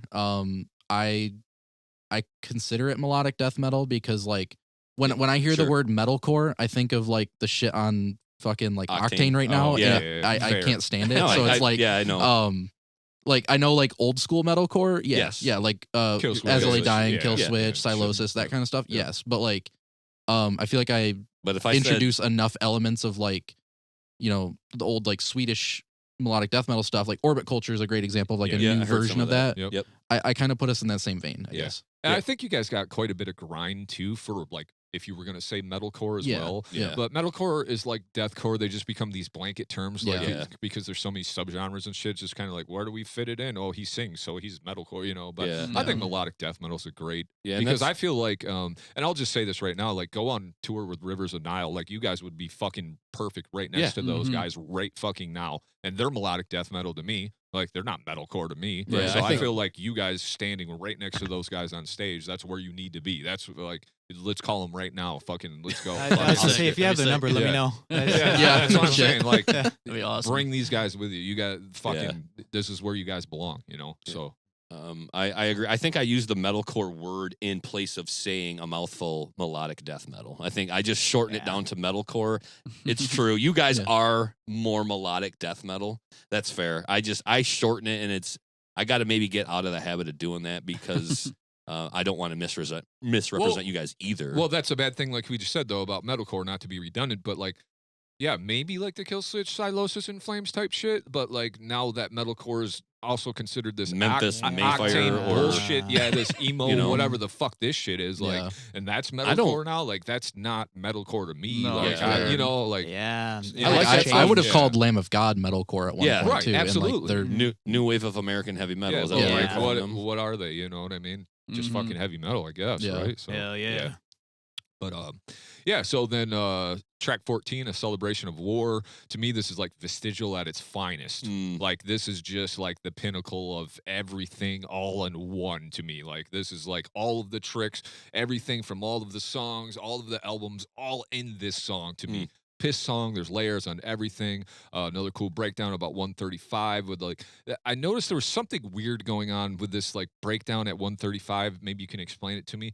I'm hearing this mixed thing in the background. It sounds like some kind of weird like I don't know if it's a guitar part. I don't know if it's a Oh. sample thing. I don't know. yeah. So Yeah, it's is that a it's- guitar It's part? the it's the main Staccato riff. weird. It's the main riff put through some fucking weird shit. Okay. And so But it's it's like mixed, like so I can hear it, but yeah. it So it's doing doesn't take anything over. Okay. It's got this Yeah. weird like Yeah. it's a flanger and some other Yeah. stuff Real that's just making it wobbly. really like it's like talking to you. Yeah, it's like dynamic. Back Yeah. up and down, up and down. Yeah. Like, Yep. okay, cool. Because I heard that and I rewound it like 3 times. I'm like, what the fuck is that? It's man? almost kind But, of funky. Yeah, Yeah, it it is. really Yep. does sound like a funk guitar. Kind of. I didn't know if it was guitar. I didn't know if it was like someone barking like bark, bark, bark, bark. I didn't know what, but it was cool sounding. I was like, I never heard anything like that, but it really was like that ear candy thing that stood Yeah. out. Mhm. 247 in this, another sick groove, and then I put like breakdown, fucking super sick, and then at 409 when you guys are coming out of this song, like. You guys start laying heavy with the vocals, and they're almost like some faster kind of like more rapid fire, like back and forth type vocal. I don't know if it was recorded like one line to one line or something like that, right? Okay, yeah. But that part really stood out. I was like, this is really cool. This is another kind of new thing that we've added that's a little different vocal wise. Thanks to Joey. Yeah, Joey dude, that was a really cool part, man. It was fucking chef's kiss on that. Yeah, that whole we like to say it's Vestigial featuring Joey Barnett. Yeah, I love Vestigial. Because that whole outro part is Joey, and then that when it starts to speed up a bit, it's them going back and forth. Okay, very cool, man. I really enjoyed that Hell part. yeah. Very fucking Awesome. cool. Happy to hear. Yeah, very cool, man. I absolutely love the song. We got some tech thrash verses out of the gate, and then that morphs into some groove. And I love the breakdown verse section after that. Then we got some sick vocals from the lows to the highs. Another yell vocal. I really love that vocal from, I want to say Tyler, but maybe it's whoever sings the Celebration of War. On the chorus. Yeah. Yeah. That's you. That was a good vocal, and that's where I thought that's a vocal that I was thinking we could use a lot more of that, because it's that middle ground between you, his cleans, but and trying to hit some pitch as well. Like that's such a great vocal, and that gives you another awesome added diversity element in your catalog, because that vocal, that's fun, because now it's not just the fry. That's the one I'm like, bring it back. Yeah. I agree with you 100%, because Yeah. we hear it a few times throughout, and I'm just like, it's a little different. Yep. But it's middle of the road. Yep. It's kind of a singy screamy. Yep. Right. Yeah. I love that. I love that, because now you got clean choruses, or you got fry choruses, or you got both together, or you've got that yell. Yeah. Not to mention, so the vocals just keep getting better. It's a big toolbox, man. Everything's getting better. Awesome, dude. I think the one thing that took away from this album, though, was that there was that songwriting harness. Like there wasn't going off into tangents everywhere. These songs didn't feel convoluted or too. They didn't need that element. They didn't need that passage. Everything just seemed to be right on a grid of songwriting. They weren't all the same front to back, like structure wise, but you guys brought parts back. You guys knew when to go from a bridge to an outro, or from a bridge back to a chorus. Like all of those things really worked very well. All that. And you didn't get like 4 minutes into some long fucking drawn out bridge with all this stuff, because there's a lot going on, but you could have went like BT Bam and fucking went to space or you know what I mean? Like we could have we started getting real weird on shit. So yeah, definitely good harness on it for sure. I agree, Nick. 100%, bro. So the vocals give you guys so many options where to put cleans and where to put screams, but I will have that line I noted stuck in my head for days for sure. Just the Celebration of War, like just the repetition of it and the way it stood out. Again, got another breakdown riff in here. We just talked about you guys don't do breakdown riffs. We lied. You guys do great breakdown riffs. You got a lot of cool ones, in fact. Always creative with the chuggies and the fills. I think that's the part that makes your breakdowns stand out more. It's not just the openness in the space. It's you fill in the space with a lot of that too fills. is Mike's drums. Yep. Oh yeah. Because he's not simple with anything, and there's just like so many things going on, and then you might just like groove for 2 measures, and then all of a sudden he's changing it again. It's like progressive almost, right? So but he could have did it for 8 bars, and then it could have been like, okay, that's a breakdown, but you just playing that thing for 8 bars, right? So it's like, I think a lot of that has to do with his rhythms that he decides to add to. He's great at just finding like just working around like his own like syncopation. Like it's like that Dream Theater riff I see a lot, where it's just the pattern. It's like da da da da da da, or whatever the pattern is, just with different subdivisions over it. He just, I don't know, he finds new ways to recontextualize stuff. Mike's really good at kind of. We love Mike. Yeah, we love Mike. Absolutely. We're always big fans over here. Mm-hmm. But yeah, super great song, dudes. Love it. Any comments, concerns, questions? All the lead work in that was Michael. Okay. Good job, Michael. Love it. Yep. Oh yeah. There's a Joey riff on there. Oh, that's right. Yeah, that was one where all 3 of us sat and wrote the skeleton together, which was, I don't know if we've ever done that, where the 3 of us have done it. I know Tyler and I have done it plenty in the past, but like Joey included, like we were literally just passing the guitar around and like one of my favorite riffs on the album is the one Joey wrote. It's that middle section one that's like okay. It's just so catchy. Yeah. So Nice. Thank you. Now we're into song 15. Gatekeeper. This one I thought I just put very interesting start of this one. 124, crazy ass riff on this one. I didn't really expound on that. 226, you got this little bass fill going in there. Then we go into another kind of rock beat. So we do pull this out 3 times or so on the album just to make it a little more.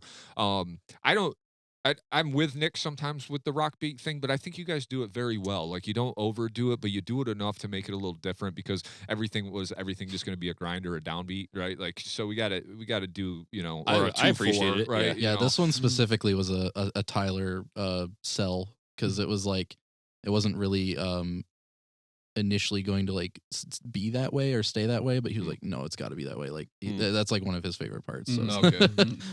I love the upbeat fucking 2/4 beat. 2/4 riffs. Yeah, just the fucking. I mean, I love it. It's the stompy shit. Yeah, it's a headbanger. So get you moving kind of thing. It's one of those beats where the riff better be good, and every time it was, so that you had that going for you. But I noticed again, I made a note similar. The beat it stood out to me. Me and Jason are probably always going to go, what's with the happy beat? As soon as we hear that happy beat, we're both of us like, fuck. I'm not supposed to be happy at all right now. It's like, that's not downbeat. No, just another one where that beat was executed very well by Mike, but it was but the riff really stood out to me on it. I was the riff's got to work with it, and it did. So I was like, okay, I'm not mad at it. I'm not mad at all. I'm actually happy about it. But I did note it as well, Jason. Yeah, it kind of reminded me. I mean, even like the new Spite has a few parts like that on it too, but the riffs are actually fucking heavy as shit. So like it really drives that, so it does really matter because I felt like the new Orbit Culture, the last two albums, maybe they kind of utilize that same sort of like stomp beat. Just that's a lot of it too. Yeah, I really love their new album. Yeah. But at the same time, you got to remember it's all those people out there and what they're feeling as well, right? Like, the people that are listening to your music is just not me or you. We just don't kind of like the happy beat for no reason. But there's a lot of motherfuckers that just want to be like, rock and roll. Yeah, exactly. Them are the guys myself included. Them are the guys you're speaking to. So there's nothing wrong with it. You guys do it well. So and you don't overuse it either. It's not like I had to endure 3 songs of that because I would have been like, good album, guys. Yeah. Turn it off. Yeah, if you think about it, it's kind of like when it's really hot and humid outside and your nuts get stuck to your lead.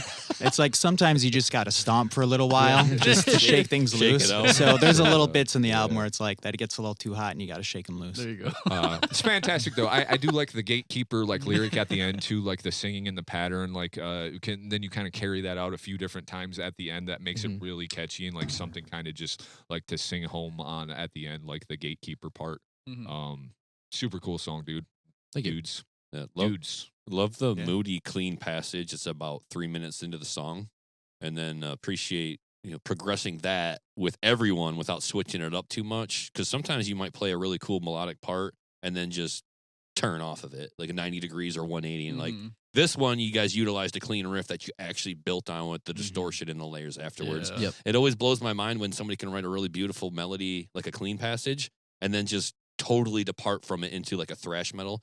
When you guys don't do that, or when a band doesn't do that and then they instead progress that, that's a lot better use of that really beautiful part, in my opinion, because then you can take something clean and pretty and then throw a little dirt on it and start make it ugly. Yeah, exactly. Ugly in a way that I like sharp and dirty and nasty. Yeah. But and I love how how that passage simmers and builds, and then we resolve into a crescendo of Michael's vocals.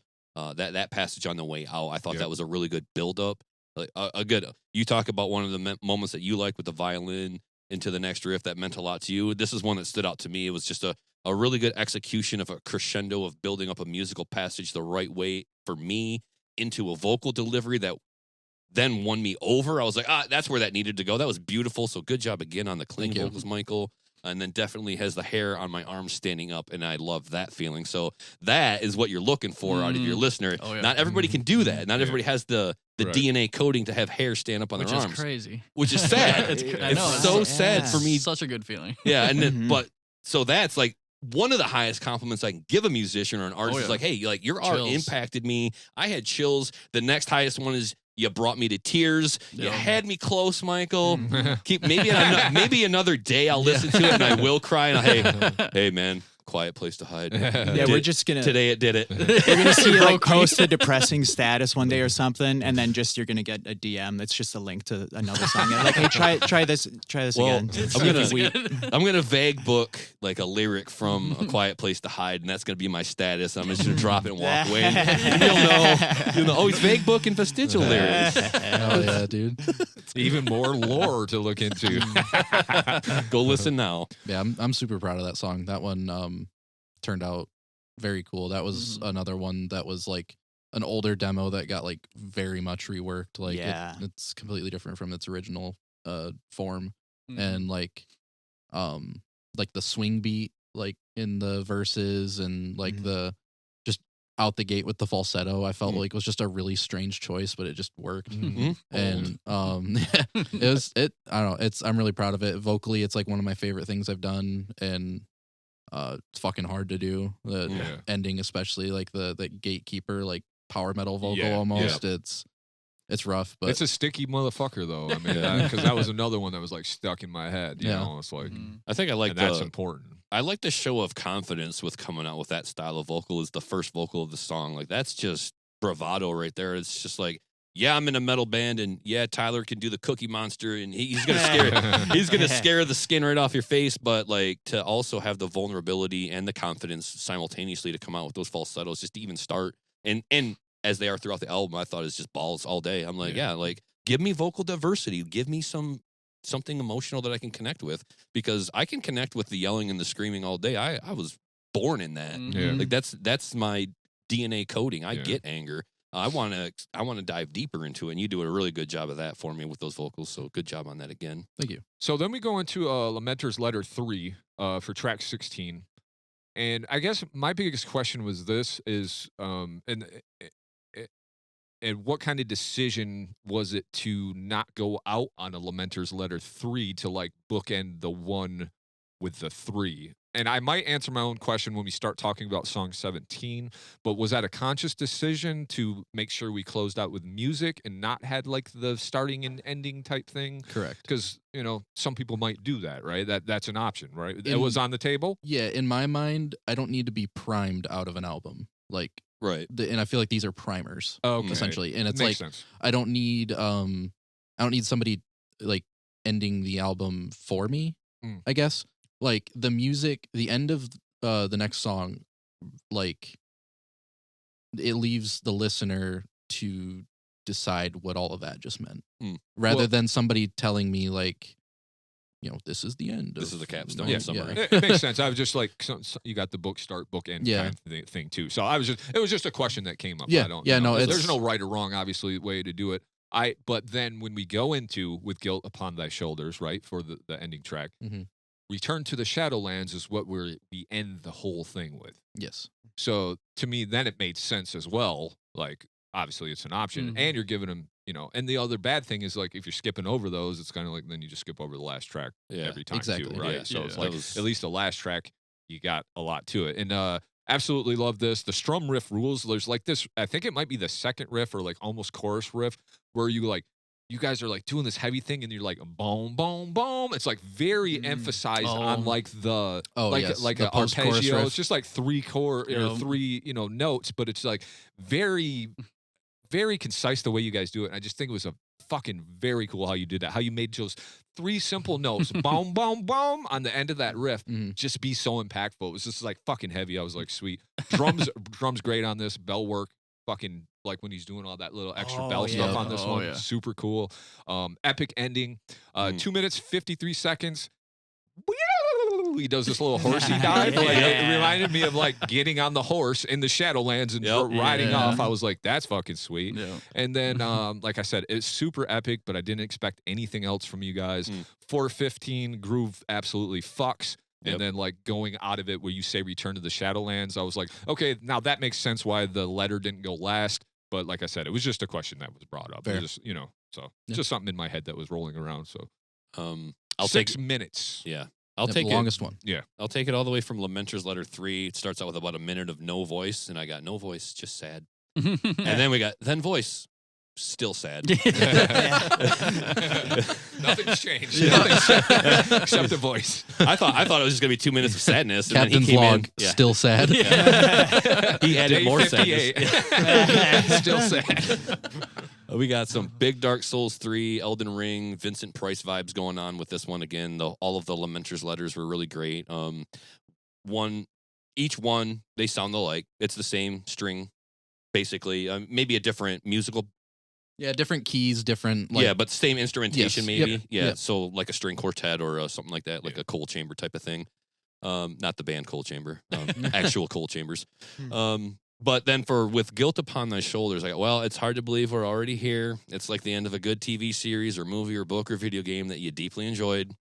The sadness is, it's arrived. I didn't think I was going to get here so quick. 67 minutes, now I'm sad. I'm sad because it's sad. I'm also sad because it's ending. So it's just it's a great song to go out on. I love the riff that builds up into the chorus.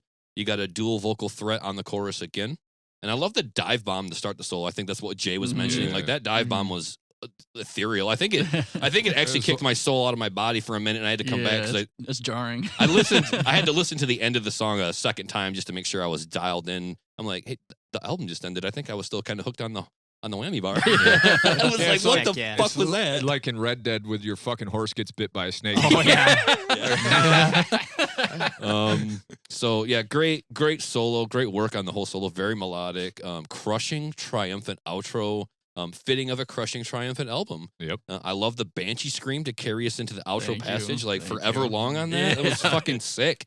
And then I love the layers on that passage. I love the melodic outro with the snare work too, just like the little ghost notes or the militant kind of the snare rolls. Like those were tasty. He didn't do a lot of that on the album. Like I didn't hear any other militant stuff. So that was a nice little just touch from Mike on the drums there. But and then I'll carry us out, and then I'll pass it back to Jay and you guys to talk about that song. But I just want to say it's a fantastic album. It's a special one in my mind because you guys it not only shows you guys like elevating your craft, but just coming together and growing and sounding better overall. So you got the production, the content creation, the lore, the whole world of it. But it's also just, to me, it's a monumental magnum opus of a project. This is where you guys should be 5 or 6 albums into your career. Like you should be sounding like everything's gotten better. Everything's dialed in, the production, the riffs. There's some element of the harness exists there because like I said, I didn't feel like you guys were doing the BT Bam thing and going way out of your way to circle back to something. We didn't need to do that here. There's enough going on in 67 minutes. I love that you guys can have a 17-track album, 14 songs, and they're all about 4 minutes long. And none of them is a climb individually. The whole album, yes, but I'm for that life, and I think it's a great album. I've got 67 minutes for you guys any day of the week, honestly. But there's more. I felt like this executed at a high level to an exhaustive extent. 67 minutes is what I said. It's a trip to the top of the mountain and back. We've got several taverns along the way, couple of side quests maybe. Absolutely. But there's a lot of main quest on this one, and it's cohesive, it's diverse, it's deep, it's moody, it's heavy. It's a journey and a human experience all at once. I loved every second of this album. It's well done to y'all. I'm going to give you a little hats off. The real deal. High honor. You guys should be proud of yourselves for this one. It feels huge. I know it had to have been a lot of work, no matter how you look at it. So it has to be a bit of a relief to have it finished and to have it and to know it sounds this great. Thank you. So Thank you very much. That's how I felt about it as it all wrapped up. Those are the words that I had to type. That's what I was feeling, and that's how I still feel this morning. And then lastly, if anybody's still curious about what this sounds like, it's for fans of The Faceless, specifically the Autotheism album. Some Revocation in there. You got your Swedish death metal a la In Flames, even the more modern Orbit Culture, and some Fallujah I felt like was in there, and one of my current favorite bands, Rivers of Nile. These are all influences that I enjoyed listening to your album. I hope that resonates with you guys as well. Absolutely. And other listeners. So at least we're not only putting a genre name on you, like a melodic death metal / heavy deathcore or metalcore, excuse me. But also these band names I think would fit too. And I hope I didn't reach too far by. No, I think that's very valid. Oh yeah. Okay, good. Yeah. I appreciate the kind words as well. It means a lot to hear that it moved you. It definitely did. Obviously there's a lot of that death metal and that just grit and, like that heaviness, that I go for. And I love all that stuff. And I appreciate that on any band's album, if it's heavy.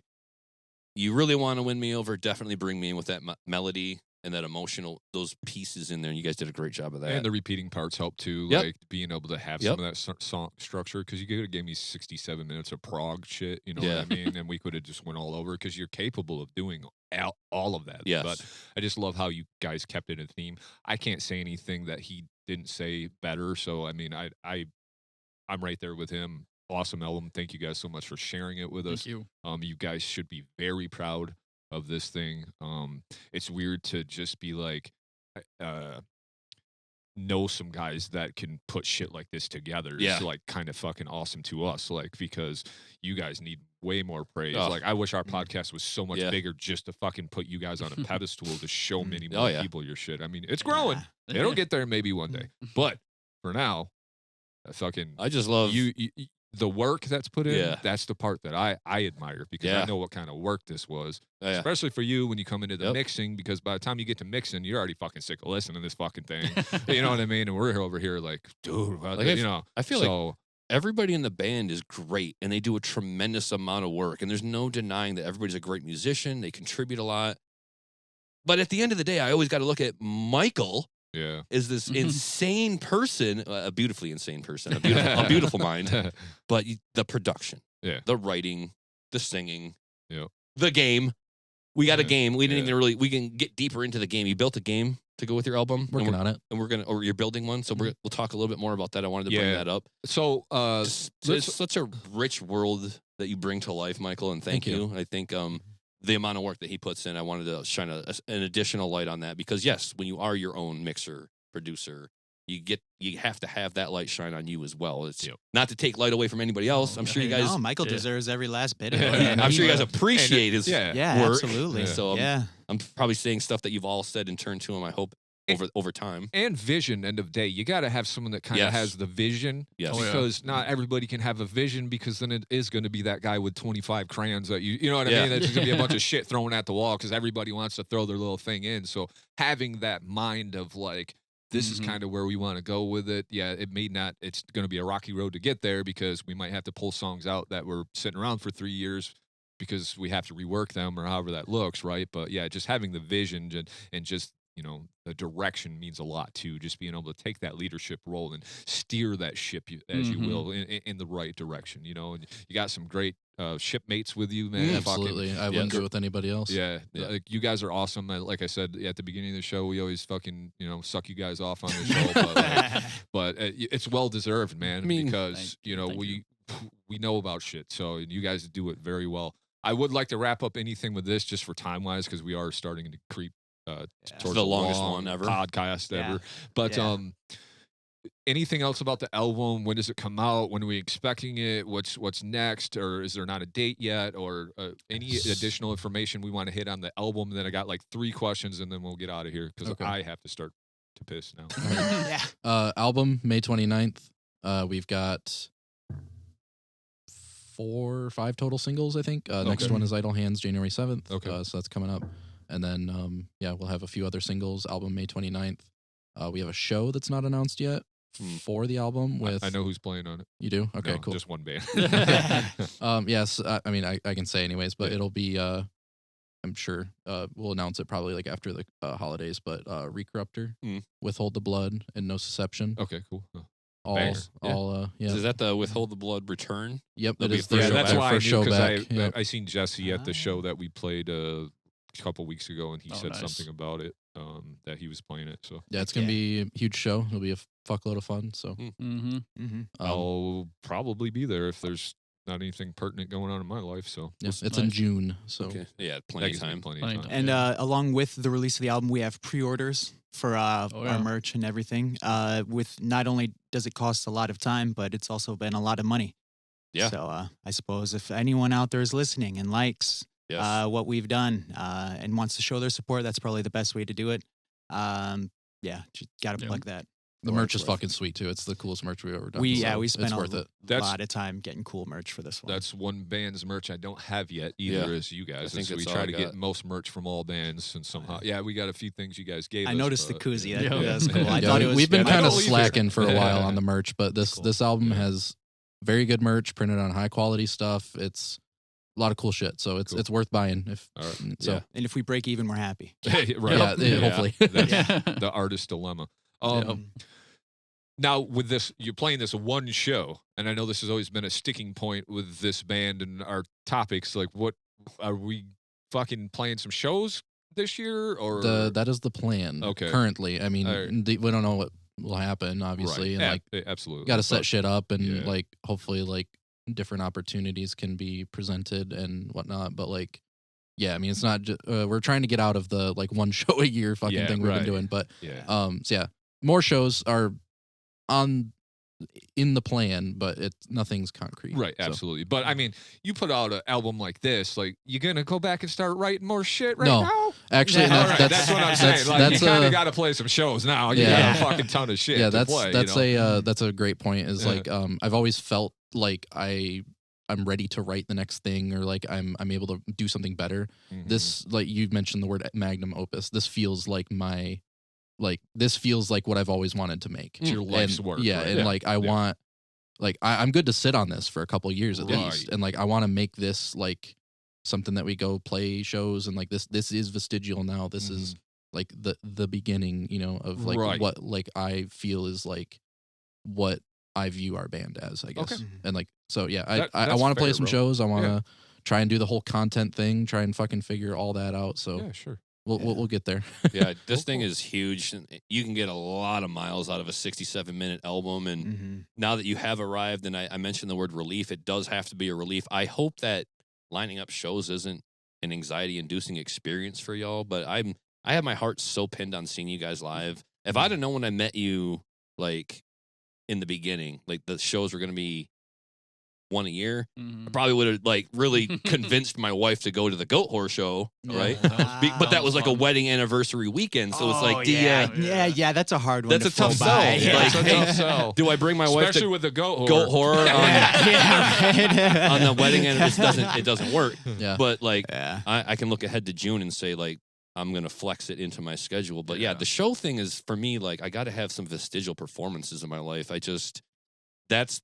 To me, like, you got a great album. God, get out there and show it to people. You just put it in their faces because sometimes that's all you can do. Right. You can put the best bait on the best hook and cast that line, and they won't go for it until you like put it in their mouth for them and make them chew it. Like here, chew this. Here, just have a taste. But that's also where that content comes in because unfortunately, that's just the world we live in. Man, you just gotta fucking keep doing it, man. Like something will stick, or you just keep grinding. It's Yeah, Sisyphean climb, bro. Keep pushing that rock up the hill for the shows, though.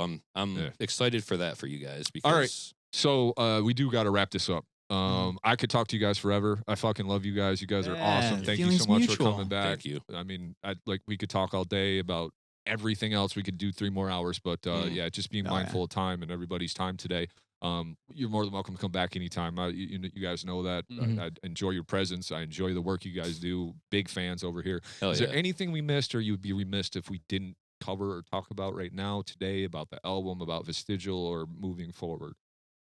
I think so. Yeah, I mean, I think that covers everything. I mean, it's a big album. It's cool. It's coming out May 29th. There's a video game being made that fits in with the story. It's a 90s dungeon crawler. Cool. If you guys are into that kind of thing, kind of like a 2.5D like Doom style kind of thing. Kind of a little narrative journey, dungeon crawl, turn-based combat.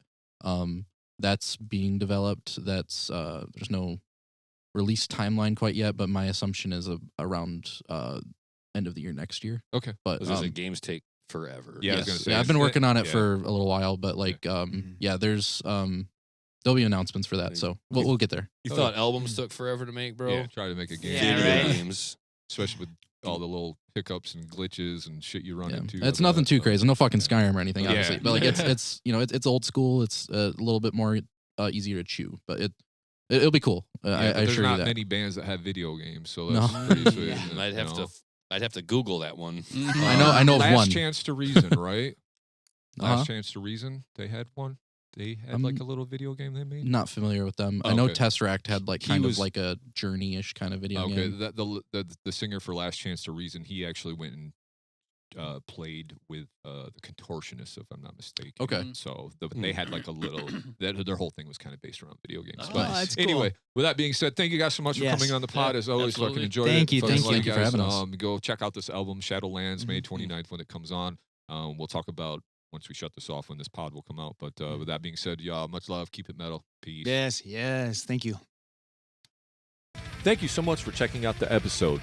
Be sure to hit that like button and give us a share.